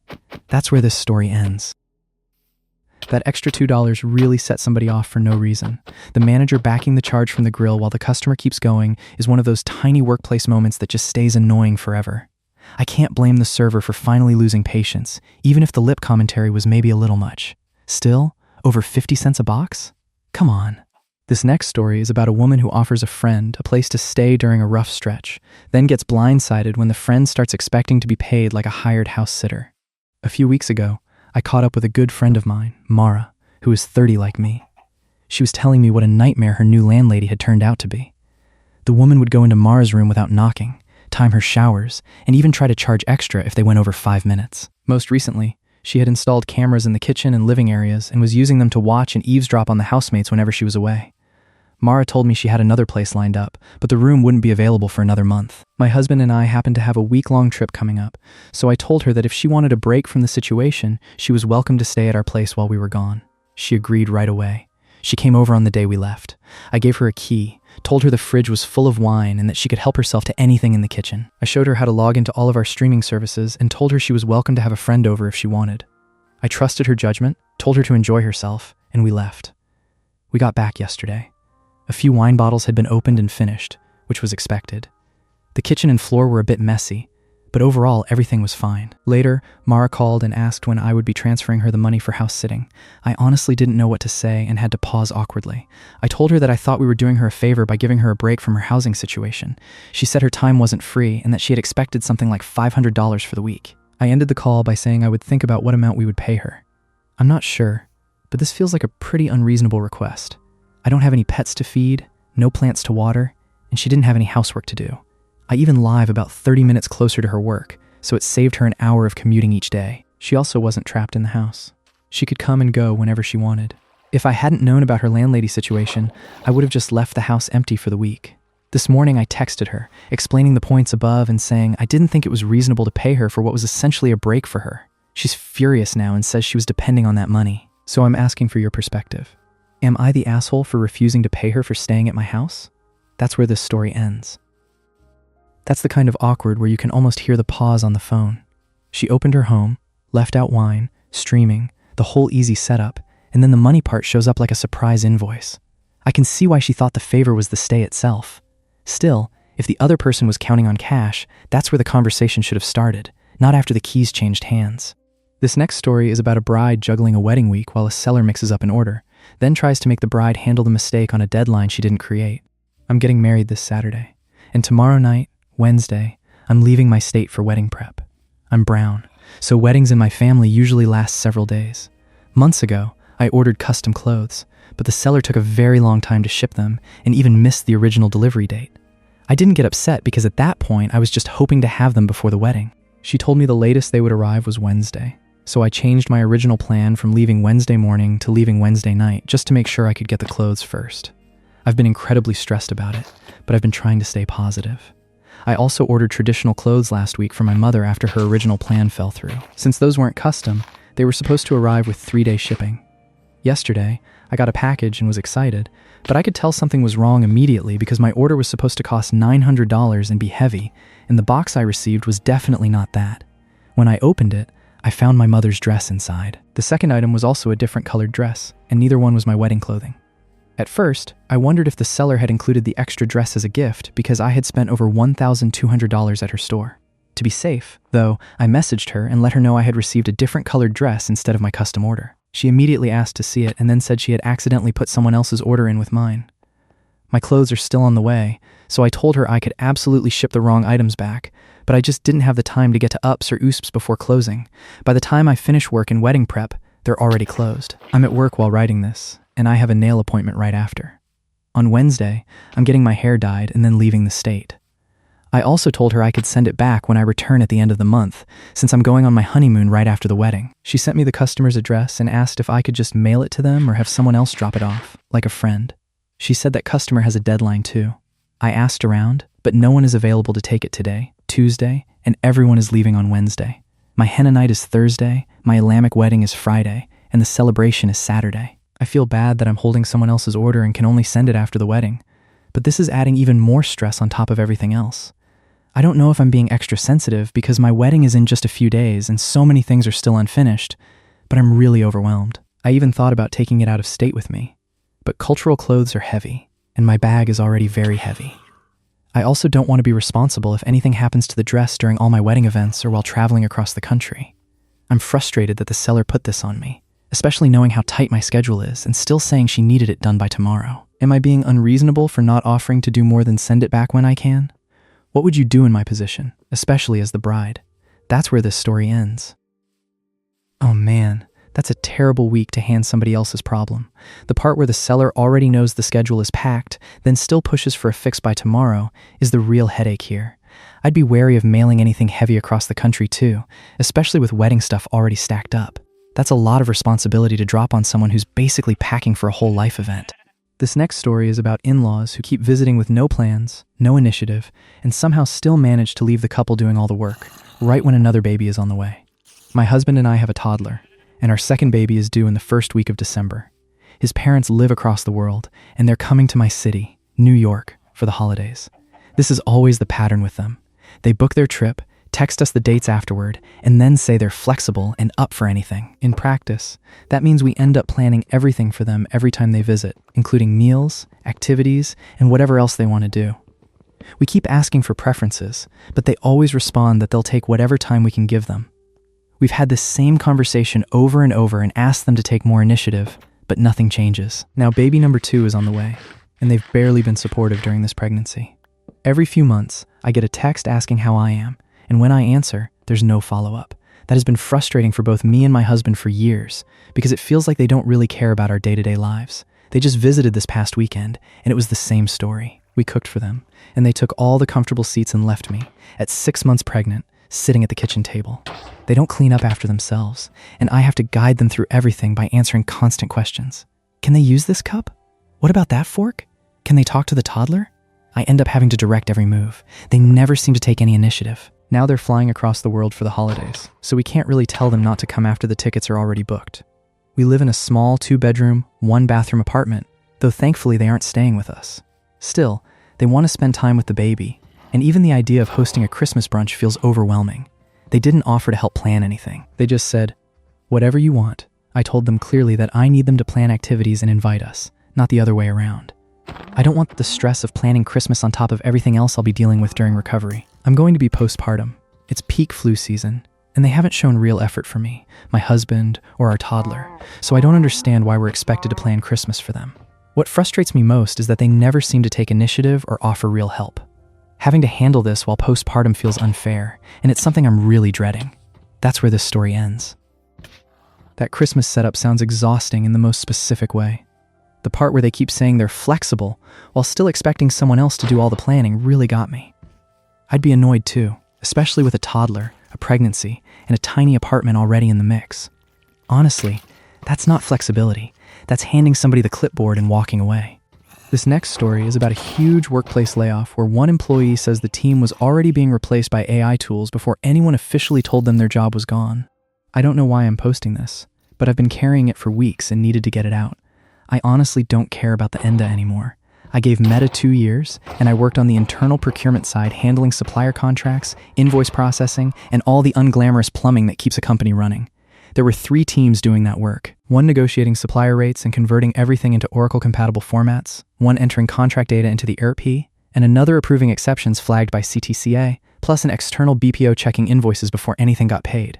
There were hundreds of people on that side alone. The work was not simple. Data center build-out was scaling unpredictably because of how much money was being poured into AI, and Reality Labs was basically a software company with no hardware background trying to build factories, logistics, and supplier relationships from scratch. We were renegotiating supply contracts every 15 to 30 days just to keep up with how quickly things were moving. And in the middle of all that, while the business itself was growing 2 to 3 times year over year, leadership decided the team should be reduced to a fifth of its size, as if none of that mattered anymore. For context, this is the same company that stopped giving people permanent desks so no one could look around and guess who might be next. Morale had been in the floor for months. Even people internally don't think Llama 4 lives up to what leadership says about it publicly. I know more than one manager who has said out loud that they don't recognize this company anymore. There's also a leaked clip from April 30th that's still circulating, where Zuckerberg allegedly talks about employee activity being used to train the AI ahead of the cuts. I gave this place 2 years, and I watched all of it happen from the inside before it happened to me. By the time the layoffs hit in May, the whole pipeline was already running without us. One agent was handling procurement and contract negotiation end to end, and another set of agents had taken over what CTCE used to do entirely, checking, approving, and paying invoices, with only a small human team left to handle exceptions. The only part that felt in good faith was that people who were laid off were being helped by freehand to find new roles at the same company whose agents replaced the work we used to do. But there's still a guilt in having watched it coming for months, because I didn't want to believe it was coming for me too. Most people I knew treated it as a sign to move on, and I think that's the healthier response. I know some of you will say I should have seen it coming, but I just needed to say it somewhere. That's where this story ends. What stood out to me is how he's talking about whole teams and still says the work was already running without them.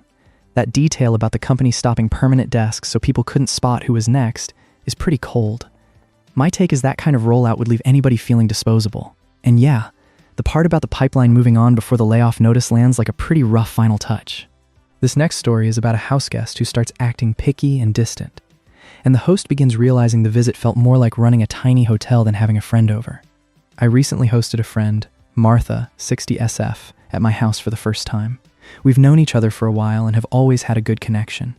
She had stayed with me at her flat before and was very kind, so I wanted to make her visit feel special. I cleaned thoroughly, set up the spare room, bought cherries because she loves them, planned a nice evening, and was looking forward to a relaxed morning together the next day.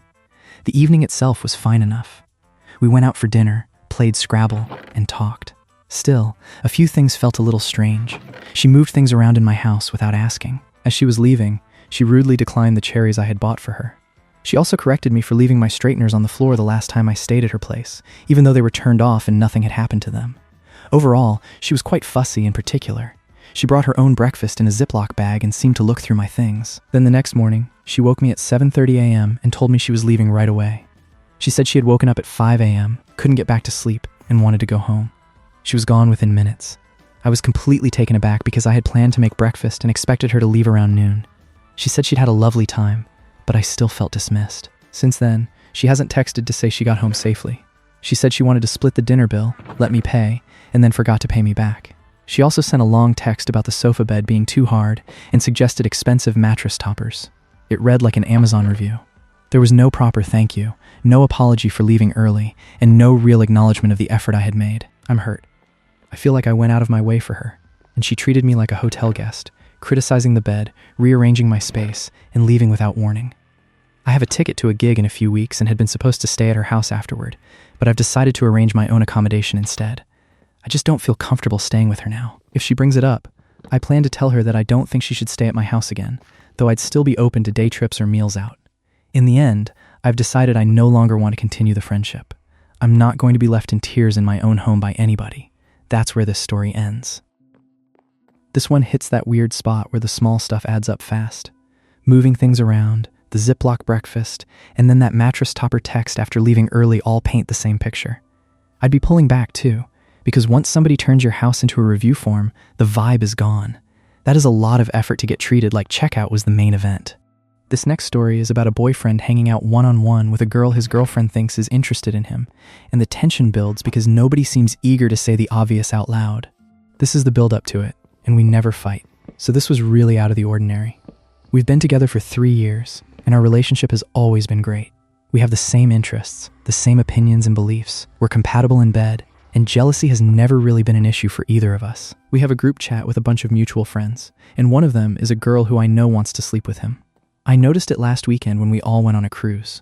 We were playing cards in the cafeteria, and she kept laughing way too hard at his jokes, giving him bedroom eyes when she thought no one was looking, and even trying to sit close to him.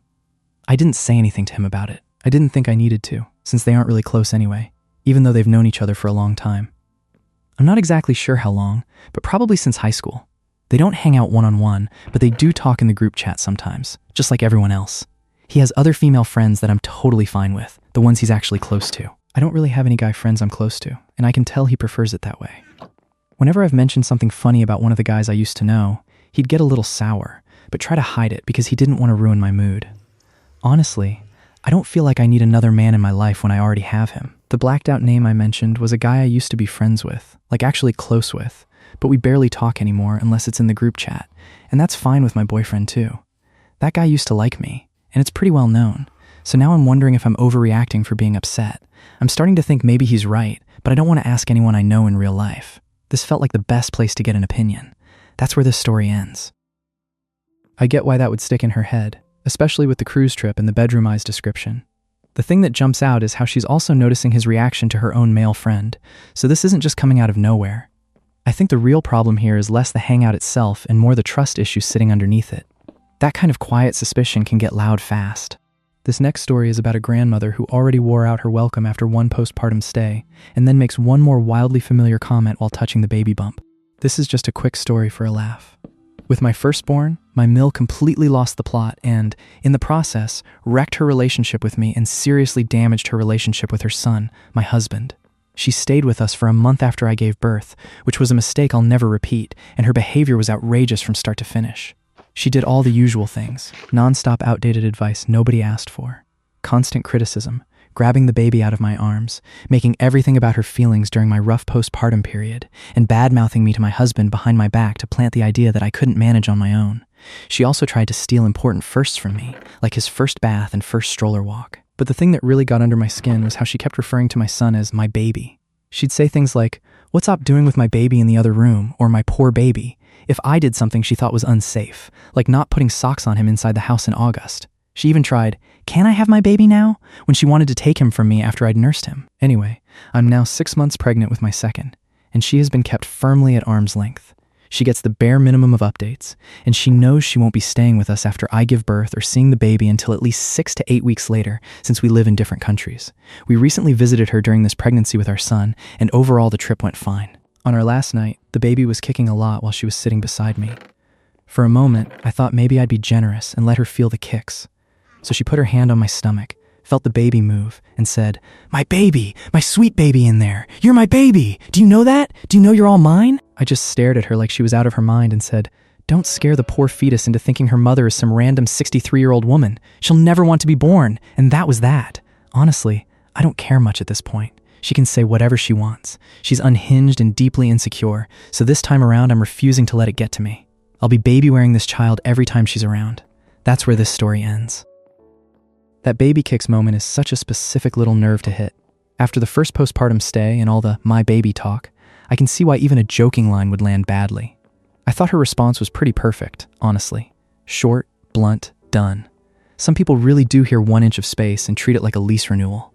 This next story is about a husband trying to understand the mental load his wife has been carrying, and the conversation shifts when he realizes she's tired of being the only one who notices everything. My wife recently had a breakdown.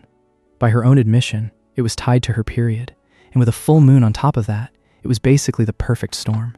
Even so, I know her feelings are real, and I need to make changes for her sake. The short version is that we have a 5-year-old, and she feels like she is the one responsible for all the basic planning and noticing things that need to happen, like buying new shoes for our child or arranging dog boarding before a trip. She is right. I honestly do not naturally think about those things. A little background. We both work and earn about the same, and we both do well financially. A few years ago, money got tight enough that I took a job instead of continuing to consult, which means I am now in an office from 8 to 5. She works for herself from home.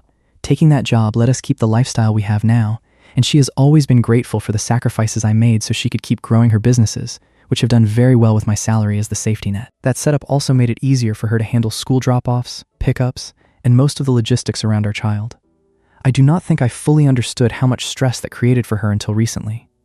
Over the past few days, she told me it has broken her down. After a difficult conversation, I realized she needs me to be more involved in managing things related to our child and our general life. This is not really about chores. We split those evenly. She does the laundry, I do the dishes, and honestly, I probably do more of the household chores overall. But when it comes to the bigger things, she is the one carrying them. And that is a lot. I told her to just tell me things like, "The kid needs new shoes for school. Can you handle it?" But she said she would rather I notice and take care of it myself. I told her I am not a mind reader, but I am capable of solving basic problems. She said that was not the point. What is wearing her down is being the only one who notices these things in the first place. I understand what she means, but I genuinely do not know how to train myself to see those needs before she does, especially since I am not always around to help with them. We did have a constructive conversation about it, but I still do not know how to get better at noticing the things she sees automatically. That's where this story ends. I actually think this guy is at least looking at the problem instead of just shrugging it off. The part where she's handling shoes, dog boarding, and all the little kid logistics while he's at the office makes the gap pretty clear. I like that he's not pretending the chores are the issue and is focusing on the noticing part. That's the annoying bit, because reminders are easy and awareness is the part that takes work. This next story is about a store dress code clashing with a medical note, and the conflict builds when management keeps insisting the employee should just wear something else anyway. I work at a clothing store, and the dress code says you can only wear clothing from the brand or something that looks like it could be from the brand. For shoes, if they aren't from the brand, they have to be unbranded unless you have a doctor's note. At first, I thought that was reasonable. Then I actually started working there. This is my first job where I've been on my feet for 40 hours a week, and the only unbranded shoes I owned that fit the dress code were a few flats and a pair of loafers. They felt fine at first, but after a couple of months, I started noticing that it looked like I was developing a bunion on my right foot. Every day after work, I also saw a big swollen bump on my right Achilles. I got worried about my feet, so I made an appointment with a podiatrist. In the meantime, I got a doctor's note from my primary care provider because I really did not want to wear flats another day. I usually wear Pumas now, but then the general manager took a closer look and asked me to change because they were obviously Puma. He started asking about the exact wording of the doctor's note and tried to convince me to buy the store's sneakers instead, even though I said my doctor does not recommend our brand. It's widely known for having uncomfortable shoes. He kept repeating that I could still wear unbranded shoes, but that ignored the point of the note entirely. I told him that even the shoes my podiatrist recommended are from specific brands, and while the logo may not be as recognizable to the average person as Puma, it is still visible. I offered to change into flats for the rest of the day, which would only have been 3 hours. But when I got home, I noticed that the bump on my Achilles was bigger than it had ever been. I seriously cannot wear flats another day. I'm worried about the long-term effects.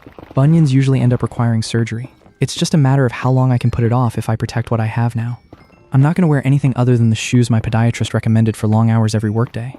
For a special occasion, sure, but every day at work, I just can't do it. That's where this story ends. That shoe policy is doing exactly what it always does when somebody actually needs an exception, turning a simple health issue into a logo debate. The part where he starts picking at the wording on the doctor's note is especially annoying because it's never really about the note. I think she was right to push back. A bunion is a pretty bad trade for matching the store's vibe.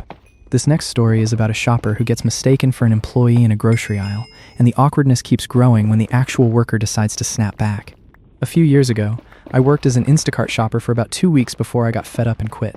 One day, I was shopping an order at Publix, and the customer had asked for a couple of cases of a specific soda. Since it was on sale, the shelf had been completely wiped out. Luckily, there was an employee in the soda aisle, so I asked him if he could check whether they had more in stock. He pulled out his inventory device and started looking it up for me when a woman walked up and, without any hello or excuse me, asked where the juice was. The employee didn't acknowledge her at all, so after a few seconds of awkward silence, and with her staring expectantly at me, I said, I think it's a couple aisles over, maybe aisle 7? She didn't seem satisfied and said, "You think? You don't know?" That's when I realized she thought I worked there too, and apparently not very well. I told her I didn't work there, and she immediately pointed at the employee and said, "Well, he does, and he's not even acknowledging me." For the first time during the whole exchange, the employee looked up and snapped at her. "I can only help one person at a time, and I'm clearly helping this person right now." The two of them went back and forth after that. She told him he had terrible customer service and should have at least acknowledged her when she first approached. He told her he was obviously busy helping someone else and that she needed to wait her turn. I just stood there, dumbfounded, waiting for him to find my soda, while thinking that they were both kind of right and also unnecessarily rude to each other. That's where this story ends. That grocery aisle silence sounds so uncomfortable, especially with her standing there waiting and the employee still half focused on the inventory device. And then both of them basically decide to be difficult in different directions, which is impressive in the least useful way. I get why the shopper just stood there and watched it happen. Sometimes you're trapped in a tiny argument that has nothing to do with you. This next story is about someone who keeps getting told to bring a doctor's note, so they decide to treat that rule exactly as seriously as the employer does. I'm 26M, and I've never liked calling out of work. I hate losing money, so I usually won't miss a shift unless I'm already pretty sick. I work in the service industry, which, as a lot of people know, is notorious for making sick employees feel guilty. A seriously ill person has probably made your food at a restaurant because a manager pressured them to come in. On top of that, workplaces often act like if they don't provide health insurance, then the only way to miss a shift is with a doctor's note. One year, I got sick and didn't want to go in. My employer apparently forgot that I had health insurance through my dad. I called to ask for one day off because I could barely breathe or stay awake, and I got hit with the whole, "You need a doctor's note or it counts as an unexcused absence" routine. That annoyed me, because I had already been working hard for them, including showing up sick when I probably shouldn't have. It felt like they were basically calling me a liar. Like I needed to prove I was actually sick after all the times I'd been at work wearing a mask for a reason. Since I did have good insurance through my dad, I went to the doctor and had them write me a note for 4 days off. Then I went back to work, handed it to my manager, and told them that was my doctor's note and that it showed the date I'd be back. A few months later, they tried the same thing again. This time I got an even longer note, and I asked the doctor to include a note about when I'd stop being infectious around the food we were serving people. I haven't been asked for a doctor's note since then. They know now that they can give me the 1 or 2 days I ask for, or they can give me the full week the doctor writes me out for. Either way, I'm not working while I'm sick if I don't want to. That's where this story ends. Honestly, that manager really walked right into that one by asking for proof and forgetting the person actually had access to a doctor who could be very specific. The detail about asking for a note on when they'd stop being infectious is the kind of thing that probably changed the whole tone real fast. I'm on their side here. If a place wants paperwork, they can live with paperwork. This next story is about a roommate situation that's already worn thin, and the pressure keeps building as the other person needs help with everything from the door to the washer. I do what I have to. I hate sharing an apartment with another person, but even with a debt-free degree and a white-collar work history, that still wasn't enough in my boring suburb. My last roommate was fine. We both kept to ourselves. This new one, though, is exhausting. She's my parents' age and has almost no life skills. I ended up doing about 300% of the work to get the lease together and signed, and management didn't handle their part properly either. Since then, I've been answering the dumbest questions constantly. She didn't seem like this when I'd met her before, but then time got tight and this was still better than living in my car. I've had to explain how to open the door and how to lock it, though she still doesn't do that reliably. I've gotten texts first thing in the morning, while I'm at work, asking whether the washer and dryer are remote controlled. They are not.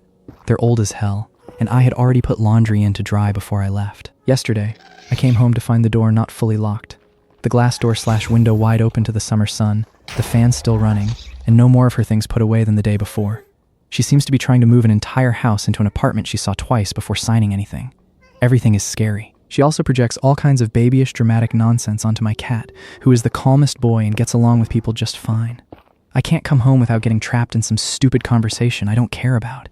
I don't get any time to myself in the mornings either. Even if I stay in my room, she stands outside and whines until I pay attention to her. It feels like living with a child, except she's literally 30 years older than me and expects me to be her mom, her best friend, her handyman, and her concierge all at once. I know I'm stuck there for a year. I know that. My only goal right now is to save as much as I can and hustle hard enough to get out as soon as humanly possible. I dread going home, but I also don't want to leave a blameless animal with a neurotic idiot, so I'm stuck balancing that too. I just want my own space, where I don't have to stay constantly on, clean up after an adult, deal with woo-woo nonsense, or worry about the damn door being left open. That's where this story ends. That door detail is the part that got me, because leaving the thing not fully locked after all that talk would drive anybody up the wall. The washer question, the cat comments, all of it sounds like living with someone who treats the apartment like a help desk. I think the writer sounds completely worn out. And yeah, that's not a great setup when you're already counting the days. This next story is about a hospital recovery that gets interrupted by a mother-in-law showing up with a trailer full of old stuff nobody asked for. My wife was in the hospital for a week after surgery, and during that time my mother-in-law was cleaning out her house because she had moved in with her new husband, who was a nice guy.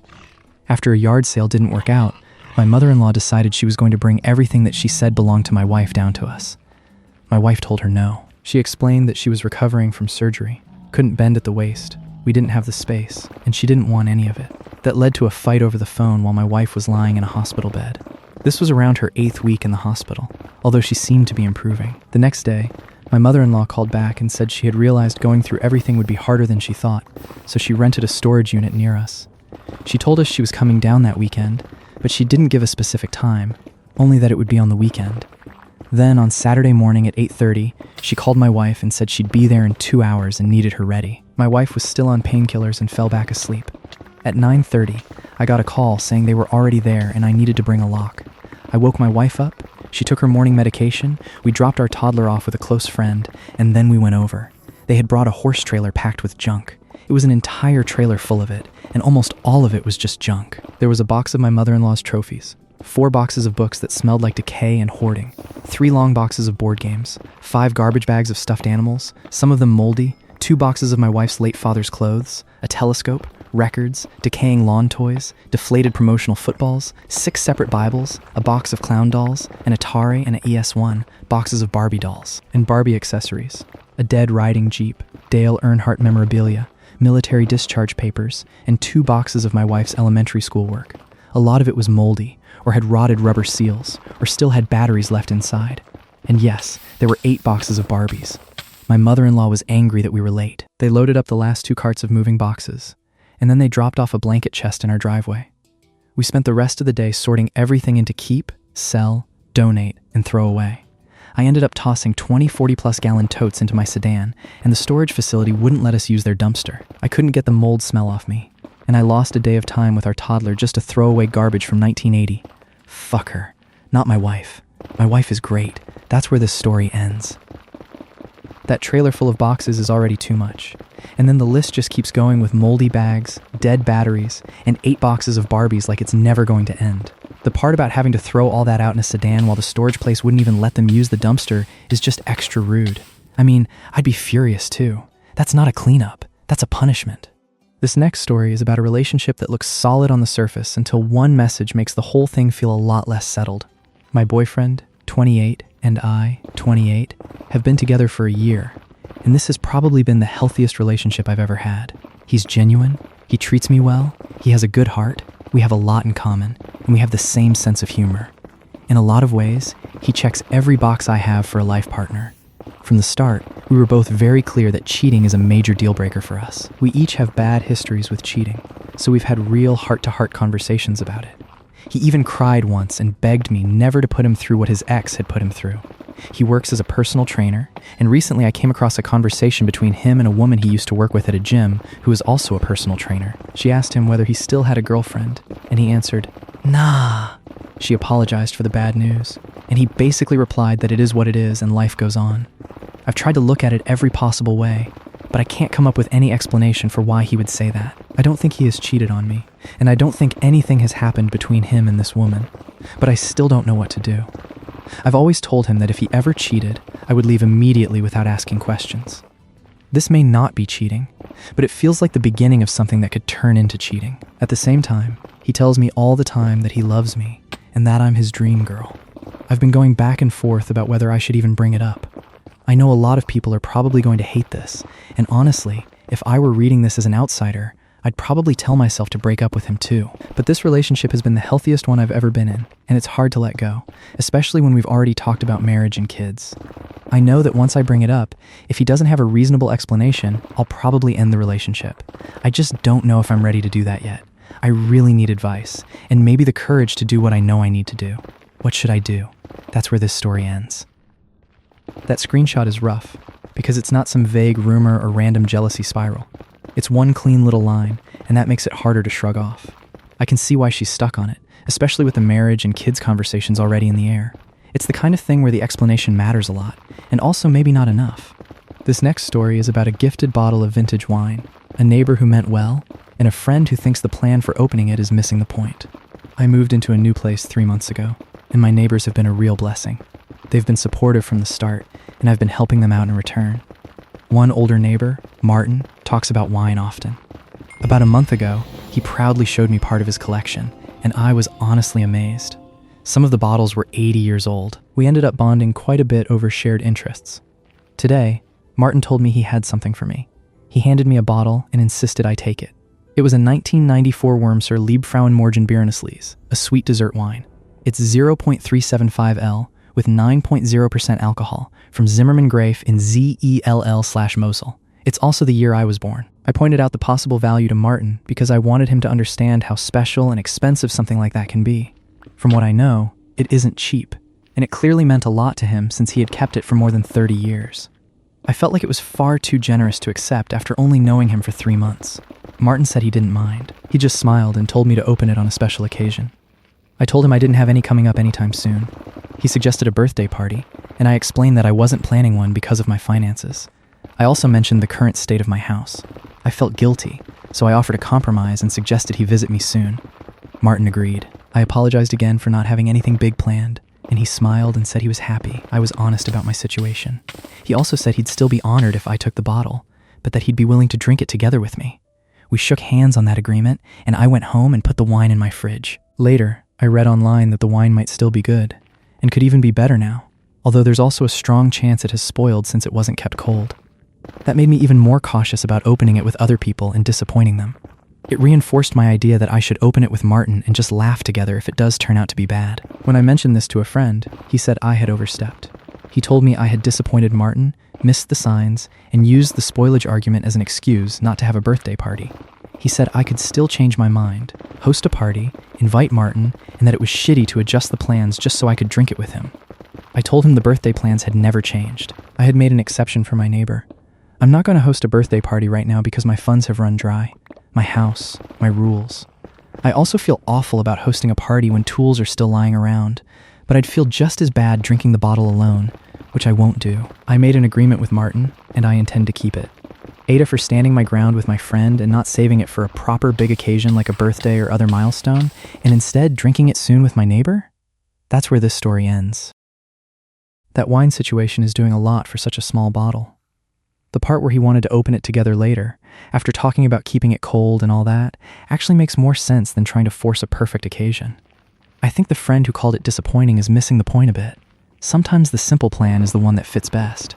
This next story is about a blended family where the money split stops being the real issue, and the bigger problem is who keeps changing the rules behind everyone's back. My husband and I both have teenagers from previous marriages. We each have our own income, though mine is significantly higher than his. When we first got together, we combined our finances, and I treated all of the kids the same. I put them in sports, bought their clothes, took them on vacations, and really tried to raise them as one family. As the kids got older, though, the blended family dynamic became much harder. My husband and I would agree on budgets and financial rules, and then he would ignore them or tell the kids not to tell me about certain things. When I eventually found out, everyone focused on my reaction instead of the fact that he had gone behind my back. The breaking point came when my stepdaughter told me that what her dad spent on her was none of my business, and that he should be able to give her money whenever he wanted. My husband did not back me up. After that, I suggested that we separate our finances and our parenting responsibilities for the kids. He would handle the financial and parenting decisions for his children, and I would do the same for mine. If he wanted my opinion, I would still give it, but I was done carrying most of the financial load without any real say. We worked out a split for shared expenses based on our incomes and agreed to each take responsibility for our own children's expenses. That has actually worked very well financially. We do not fight about money anymore, and it is much less stressful for me. The issue is that I make a lot more than my husband. He is also more likely to spend his extra money on vehicles and things for himself, while I tend to spend more on my kids. To be clear, I have not stopped doing things for his kids. I just do not feel obligated to anymore. His daughter is grown and wants nothing to do with me, so I do not do anything for her. For my stepson, I still buy him clothes, helped pay for his computer, take him on vacations, and match every dollar he puts into savings. If I want to do something for him, I do it gladly. For everyday expenses, spending money, or things he just wants, he knows to ask his dad. If I contribute, it is because I choose to. My stepdaughter has complained to my husband's family that it is unfair, that my kids get spoiled and handed things she has to pay for herself. That has caused family tension, and now some relatives talk about me behind my back and leave me out of family events because they think I am being unfair. I do not stop my husband from spending more on her or on his son. I do not control his money, and I do not even see his bank account or bills. We simply have different priorities when it comes to our discretionary income. That's where this story ends. Yeah, I get why she backed out of handling everything as one big pile. Once one parent keeps telling the kids not to mention spending, the trust part is already on shaky ground. The stepdaughter complaining that the other kids get more while still expecting extras is the kind of thing that keeps family dinners awkward for years. This setup feels less like budgeting and more like everybody arguing over the scoreboard. This next story is about a graduation trip that's been planned for years, but now a friend group wants the whole schedule shifted because they only got interested after the dates were set. I'm 22F, and I'm graduating from nursing school this month. I've also already signed an offer for an IQ nursing job that starts in November, which happens to line up with my birthday. Back in 2025, I decided I wanted to save as much money as possible and make a combined birthday and graduation trip for the November after I graduated. I wanted it to be a big celebration for graduating nursing school, passing the NCLEX, starting my nursing job, and turning 23 all at once. For context, I have a very close group of friends I've known since high school. We originally bonded over our love of How to Train Your Dragon, and that franchise still means a lot to all of us because we basically grew up with it. When Universal Studios opened Epic Universe in May 2025, I knew I wanted to go because it has a dedicated How to Train Your Dragon land. I'm not usually a theme park person, but I knew it would mean a lot to me personally to see a world I loved as a child brought to life. Even before the park officially opened, I was already talking openly about making it my post-graduation trip. I've mentioned these plans on and off since 2025, and several times I talked at length about wanting to visit Epic Universe after I graduate. One friend in the group asked if she could come with me, and I told her, of course. I said anyone was welcome to join if they wanted to. We've discussed it publicly several times since then. The other friends in the group have only recently started showing interest in going, and that was for the first time in the last few months. Because of different circumstances, they aren't able to go this year. They tried to push the trip to next year when they'd all have more availability, and I was confused. I reminded them that this was my trip, meant as a celebration, and that it was never supposed to be a group trip. It was always more of a come if you'd like situation. They agreed. Yesterday, my friend and I booked the tickets and the hotel. After that, the other friends got very upset that we hadn't taken their schedules into account. They felt like they were entitled to come and were frustrated that I hadn't planned around each of their individual availability before booking. So now I'm wondering if I'm in the wrong. Rescheduling my birthday and graduation trip to next year feels completely unreasonable to me, especially since I've been open about wanting to take this trip since 2025 and have been saving aggressively for it ever since. I had planned to go alone from the start, but I wasn't going to turn down a friend who wanted to join me, and I never excluded the others. I said multiple times that anyone was welcome to tag along if they could make it. That's where this story ends.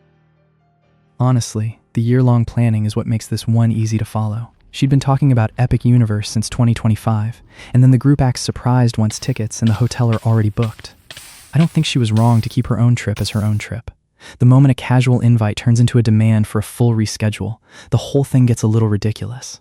This next story is about a sibling who suddenly goes quiet after a boundary email, and the real tension is whether the silence is about space or something messier. My sister replied to my text shortly after I made this post.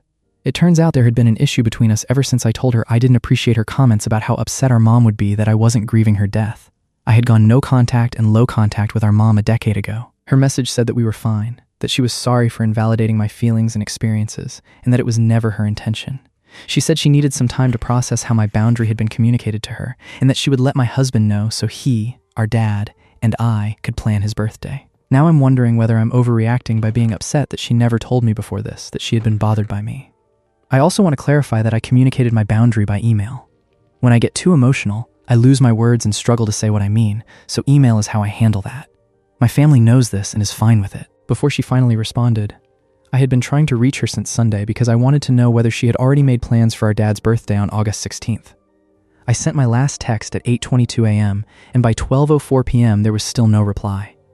I know she works Friday through Sunday, and I hadn't heard that she had opened up her availability at work. I called her about an hour before that, and it rang until it went to voicemail. She didn't even read my messages until I texted her husband about an hour ago to ask whether she was okay. After that, I could see that both of them had read the messages, but neither responded. He is a paramedic, so I could understand why he didn't answer right away. Our dad hasn't mentioned anyone being hospitalized or anything else, so I'm assuming everyone is okay. I haven't asked him directly because I don't want to pull him into possible sibling drama. I've gotten to the point where I feel ready to leave her a message saying that until she makes an effort to actually talk to me, I'm not going to keep wasting energy trying to reach them. Am I overreacting because my sister isn't responding to my texts? That's where this story ends. Kind of a rough place to be when you're staring at read receipts in voicemail like they're going to explain themselves. The detail about using email because words get harder when emotions spike actually makes the whole thing feel more grounded. I can see why the delay would bug her, but I also don't think this is automatically some huge family crisis. Sometimes people just need a minute, even if they're not very graceful about it. This next story is about a customer who hides behind PTSD while being rude to everybody, and the tension is less about one bad interaction and more about a whole pattern nobody wants to excuse. We have this awful customer who seems to use being a veteran with PTSD as an excuse for the way he treats people. I'm not dismissing PTSD or saying people who have it don't deserve patience, but this man is not just a little short-tempered. He is openly mean and hateful for no reason. He once walked up to the customer service desk for help and told the girl working there to stop talking because her voice was annoying. He is extremely picky about how he wants his things bagged, but he never asks politely. He just barks orders at whoever is bagging his items, and if you try to clarify what he wants, he gets annoyed because, apparently, you should already know. Then, if you don't ask, he finds something wrong with the way you bagged his stuff and gets mad anyway. He even treated me like I was stupid once because I bagged his raw meat separately, which is standard and what most people want, and he snapped that I know you can put more than 2 things in a bag. When I was still new and training at the customer service desk, he came up wanting to cash a check. Since I had never done that before, I called over a manager to make sure I followed the procedure correctly, and I told him that was why. He rolled his eyes and scoffed the entire time while my manager walked me through it. He also made another girl at the customer service desk cry. People who get promoted to that desk usually have pretty thick skin because they're used to dealing with rude customers, so that says a lot. A manager got involved, and that was when he supposedly told the manager he was mean because he was a veteran with PTSD. Yeah, I'm pretty sure he was already a rude, hateful person long before the PTSD ever entered the picture. That's where this story ends. What stood out is how specific the behavior is. The bagging complaints, the eye rolling at the check cashing, all of it. That's not somebody having an off day. That's a routine. I'm glad the story doesn't pretend the diagnosis explains away every ugly thing he does. Honestly, the customer service desk is already enough without somebody turning it into a personal stage. This next story is about a teacher who loses a leadership role after a coworker complains, and then gets to watch that same coworker discover the job was harder than she thought. I teach at a fairly affluent public school, And for the most part, I genuinely love it. I've made real friends among the staff, and the students make the hard parts worth it, like any teaching job. Though, there's the usual downside: low pay, grading on my own time, and all the rest. A few years ago, my old boss saw me as a possible leader in the building. She told me I was very data-driven, and that my colleagues liked me. I'm good with Google Sheets and Excel, especially when it comes to organizing student data, and I'm also strong at parent communication. I was hesitant at first, but I eventually agreed to take on a leadership role for a group of teachers and students. I was responsible for organizing meetings and helping oversee student success. Then that boss left, and I ended up under a new one I barely knew. I also have sensory processing disorder and mild hearing loss. Sometimes I truly do not hear things correctly. If someone says, "I'm going to pick up Stacy," I might hear something completely different. It happens at least once a day. And while it's inconvenient, I manage it. In meetings with my new boss, she often pushed strategies focused on students whose state test scores were just below passing. The idea was to support everyone, with extra attention on those students. None of these initiatives were ever put in writing, and I later found out that was because the legality was questionable. After those meetings, I would routinely ask her to repeat what she'd said and then check my notes to make sure I understood correctly. She seemed irritated by that, even though I explained my hearing disorder. Looking back, I wonder whether she felt pressure because she knew what we were doing wasn't fully above board. Then there was Tessa, the coach of the tennis team. She was well-liked, partly because of her years of service to the community in a specific area, and I liked her too. I thought she'd be a good teammate, but like my boss, she grew frustrated when I missed things she said, especially in crowded hallways. Sometimes she would shout instructions as she walked past me. That led to a lot of mistakes. I kept asking her to pause, make sure I heard her, or just email me instead. Nothing changed. There were at least 5 or 6 major situations where my hearing should have been accommodated and an email would have solved everything. Once, my new boss announced in the hallway that an assembly location had changed. I heard that something had changed, but not where we were supposed to go. Tessa was the only person nearby. I tapped my ear, which I usually do to show I didn't hear something, and asked where we were going.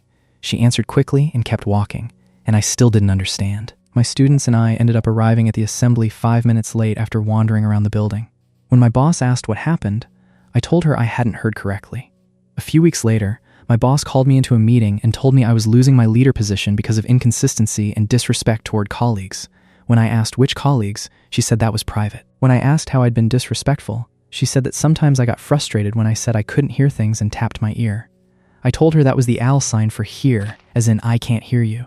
She said I should have communicated that differently. I pointed out that I had constantly asked for written communication. She said I couldn't expect that all the time. I knew I wasn't going to win, and I didn't see any point in pushing harder. I wasn't surprised when a school-wide email announced that Tessa was taking over my leader position. She was praised in reply-all messages, which was frustrating enough on its own. I knew she had complained about me, and it was bitter to watch her be rewarded for it. The next school year, Tessa came to my room asking for the student data sheets I had built in Google Sheets. I told her honestly that even if I shared them, she couldn't really do anything with them. I showed her the formulas I used and explained how I had to adjust them whenever a new student or section was added. Then she asked if I could keep updating the sheets outside of my leadership role. I told her, as professionally as I could, that I'd be happy to teach her how to do it, but I would need a stipend. She asked whether the other leaders were doing what I had done, and I told her no. I had always been the only one. I won't pretend I wasn't satisfied when her face went cold and she realized I wasn't going to keep carrying that work for free. And then there were the parents. Most parents are wonderful to work with, and I mean that. It's one of the best parts of the job. But the small percentage who are difficult can make life miserable. I overheard Tessa complaining about being stuck on the phone with one of those parents for 45 minutes and losing all her grading time. That same call would have taken me about 5 minutes, because I know how to keep circular arguments from dragging on and how to get a parent on my side. What used to take me minutes now takes her hours. She has my $1,500 stipend, but I no longer have extra meetings, extra parent calls, or constant miscommunication. She's dealing with the same pain I did, and more. I feel a little ashamed at how much satisfaction that gives me, but Tessa made my life miserable in a place I otherwise love. That's where this story ends. This one is really more about watching someone trip over the exact work they said wasn't a big deal. The data sheets, the formulas, the parent calls. That all sounds like the kind of hidden labor people only notice once they have to do it themselves. I do get the little bit of satisfaction there, even if she knows she probably shouldn't. Teachers really do end up carrying way more than what shows on paper. This next story is about a pregnant friend who slowly starts treating one person like a backup parent until a long-planned trip forces the issue and the expectations get way too big. I'm 27F, and recently I reconnected with a childhood acquaintance, 29F, after she moved to my city. Our dads worked together years ago, so we knew of each other growing up, but we were never close. When she reached out, she said she was moving here around 5 months pregnant. I understood how isolating it can be to start over somewhere new, so I agreed to spend time with her and help her get settled. I went through the same thing when I moved here, and I didn't know anyone either. At this point, I'm basically the only person she knows. At first, it seemed fine. I drove her around to look at apartments because she didn't have a car, helped her with errands, and my dad even built her furniture once she got an apartment. My dad happened to be visiting me for the weekend, and we spent part of that time helping her get set up. She doesn't have a support system, the baby's father is not involved, and she's unemployed, so I genuinely tried to be kind and supportive. I even introduced her to some of my friends, but she was rude to them and then kept speaking badly about them afterward. Then it started getting excessive. She began expecting me to go with her everywhere, doctor's appointments, grocery runs, even nail appointments. She started jokingly referring to the baby as our baby, because I'd been around so much. She'd say things like, our baby is craving fries from McDonald's, and ask me to go get them, even offering to pay me. She refuses to use meal delivery apps because she says she doesn't trust that they won't do something to the food. This has been going on for months. Now I'm a bridesmaid in my best friend Marisol's wedding, and I'm flying home to Puerto Rico for 4 weeks to help with the shower, rehearsal, wedding, and even to organize her closet in her husband's apartment while she's on her honeymoon. They don't live together until after the wedding. When my acquaintance came over and saw me packing, she completely lost it. She said I never told her about my trip and that she'd been counting on me to be there for the birth, which will happen while I'm away. I leave tomorrow, and she's due any day now. She also expected me to move in with her for the first month after the baby is born because I have nanny experience, and she had apparently planned for me to watch the baby on the 2 days a week I work from home. I told her I wasn't canceling my flight or cutting my trip short. Now she's furious and says I'm abandoning her and the baby and that they're all she has. She's posting about me on social media, saying I betrayed her. Her mom, who lives in our state about 4.5 hours away, is commenting and encouraging her. I told my mother what happened, and she also said I'm being a bad friend by leaving when they need me. She said she understands that moving in is a lot, but that I should be there for the birth, only travel for the wedding, and then come back afterward to help with meals and whatever else they need. She even told me she won't be picking me up from the airport tomorrow because she knows I'll do the right thing. So, am I the asshole? That's where this story ends. Yeah, that's a lot to dump on one person, especially with the our baby comments and the full-on move-in expectation. The part where she was already planning around the 2 work-from-home days made it feel like she decided the schedule for everybody. I think the trip is doing what trips are supposed to do here, existing. Honestly, the social media posts and the mom chiming in just make the whole thing feel even more overbuilt. This next story is about a house guest, a bunch of plugins, and a very specific smell problem that starts taking over the whole place until somebody decides enough is enough. My wife's friend Tanya, 49, is staying with us for a few weeks while she sorts out her life. We have a large house and are genuinely happy to host people. She's in the middle of leaving her husband after 25 years of marriage because she wants to move to Los Angeles and work at Disneyland. It sounds like the plot of a terrible sitcom, but it's real. From what I've seen, both she and her husband have contributed equally to the collapse of their marriage, and they seem to bring out the worst in each other. Their relationship has been a mess for as long as I've known them. The problem is that Tanya arrived with an entire arsenal of room sprays, scents, and plug-ins. The smell has taken over the hallway, the family bathroom, my office, and even reached 2 floors down into the foyer, drawing room, and living room. It's overwhelming, unpleasant, and full of the kinds of chemicals we actively avoid. We've spent a lot of time making our home clean and subtle in terms of scent, because that's part of what makes it feel like home to us. Now it smells like a teenage bedroom with a Disneyland-themed chemical cloud. Tanya is genuinely lovely and clearly in a vulnerable place, and I do not want to make her feel unwelcome. But this is our house, and it felt important to me that we'd been intentional about how it smells. Even setting aside my personal feelings about plugins, it seems wildly out of line to arrive at someone else's home and decide to change the smell of the entire house. I first mentioned how strong the smell was, assuming she was using room spray, and said it was overtaking every room. She replied, "Yeah, the plugins are pretty strong." I was so shocked that I asked her to remove them. I had started by making a sensitive request, asking whether she would mind keeping the door closed if she used the sprays, and then I spiraled when I realized she meant plugins, plural.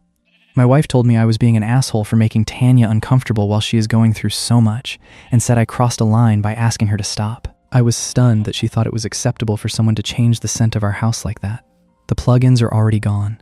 The conversation shifted from, "Could you please keep the door closed when you spray the room," to, "Can you please remove the plugins?" And Tanya apologized and took them out immediately. After I wrote the post, I also realized that one of the plugins had been about 12 feet from the intake vent for the central air, which explains how the smell spread through the house so quickly. Even after 24 hours, it still hadn't gone away. During that conversation, my wife later told me my facial expressions were all over the place, somewhere between shock and disgust. I kept my tone friendly but firm and explained my reasoning clearly. I ended by saying I hated the smell of them, which was unkind and not helpful. In my defense, I genuinely do hate the smell, and I was so thoroughly flabbergasted that an adult would think this was okay that I made an unguarded comment. That's where the story ends. That smell detail is the part I can't get past. One plugin is already annoying, but the whole hallway and even the downstairs spaces getting hit is a bit much. I get why the host went from polite to sharply specific once the vent came into the picture. My take is the guest should have asked before turning the house into a candle aisle. Little chemical perfume ambushes are a bold choice. I'll say that much. This next story is about a birthday dinner, a camera that keeps coming back out, and one person trying to hold a line before the night gets any more awkward. I'm 29F, and last weekend I had a small birthday dinner with my husband, 31M, my sister-in-law, 27F, my mother-in-law, and 2 friends at a regular but nice restaurant. My Sil is an influencer, and she films everything, from plates to forks to people just existing. 3 days before dinner, I put a message in the family group chat asking everyone not to film me. I said the food and the room were fine, but I did not want my face recorded. She replied, "Got you." We sat down, and within about 10 minutes, her phone was already up. I said quietly, "Please don't point it at me." She told me I looked great and that it was just vibes. My husband backed me up and said she had said no. She rolled her eyes and lowered the phone, but only for about 2 minutes. Then the cake came out with a little sparkler, and the staff started singing. My Sil stood up and pointed the camera straight at my face and said something like, "Birthday girl reveal!" I put my hand over the lens and told her to stop. I didn't grab her phone or touch her. I just covered the camera for a second. She said I ruined her shot and that this was her job. My mother-in-law told me to let it go for one night, and I said it was actually my night. That made things awkward fast. The server was right there, and I felt embarrassed. My husband tried to change the subject, but my Sil kept muttering about how she'd have to scrap everything. I had even paid for my own dessert, long story, and we left pretty quickly. The next morning, my Sil texted that I had humiliated her and made her look unprofessional in front of everyone. My mother-in-law said I should have moved seats if I didn't want to be in frame. My husband said my boundary was fair, but maybe I made a scene by doing it during the song when all the attention was already on me. She has posted me before without asking, and coworkers have mentioned it. I've asked her before to blur or remove things, and it always turns into drama, which is why I put the boundary in writing before dinner. I know it was a public place, and I did physically block her shot. It was also during the song, so I probably could have stood up and turned away. But I really don't want to be online against my will, especially on my own birthday. Eta? That's where this story ends. The lens covering part is so simple, and that's what makes it work for me. She already said no in the family chat, then got hit with the birthday reveal anyway, so I don't blame her for using her hand instead of making a speech about it. I think the Sil was pushing her luck once she kept filming after the first warning. And yeah, if your whole job depends on sneaking people into shots, that's gonna get messy fast. This next story is about a kid who's technically polite, but somehow manages to drive an adult up the wall with every small thing he forgets, leaves behind, or can't seem to do. I'm not proud of this, but I really can't stand my son's friend, a 12-year-old boy. The annoying part is that he isn't a bully, mean, or even deliberately rude. On paper, he's a nice kid, and he and my son have been friends since preschool. I just find him incredibly irritating. For example, if he wants water and I happen to be in the kitchen, he'll come stand there and say, "I'm thirsty." I've tried prompting him to ask properly. I've tried explaining how to get his own water. None of it has helped.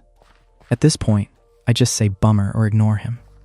He's an honors student, but he doesn't seem to know how to do anything practical. Once we were at the beach and he got sandy, but he couldn't figure out how to rinse off in the ocean. My then 5-year-old was trying to show him, and he did get into the water, but he refused to go in very far because it was too cold. In the end, I had to drop him at his front door because I wasn't about to let him in my house covered in sand, and I'm not going to forcibly wash a 12-year-old. He also leaves his dirty Kleenex right next to the trash can.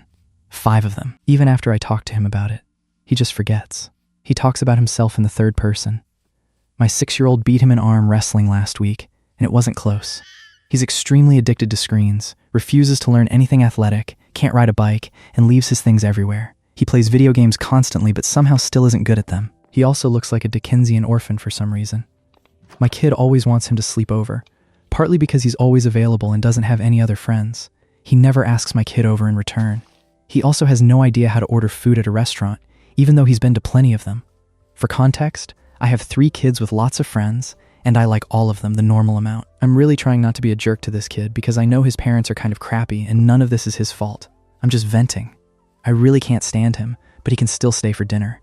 That's where this story ends. The tissues next to the trash can, instead of in it, would drive me up a wall. But what really gets me is that this parent knows the kid's home life isn't great and is still letting him come over and feeding him dinner. That's the kind of patience I'm not sure I'd have after the beach incident alone. It's clear this kid needed someone to show up for him, and despite all the complaints, they're doing exactly that. Anyways, that's the collection. Hope it was a chill listen while you had it on. If you enjoyed it, drop a like and subscribe for more. Thanks for hanging out, and I'll see you in the next one.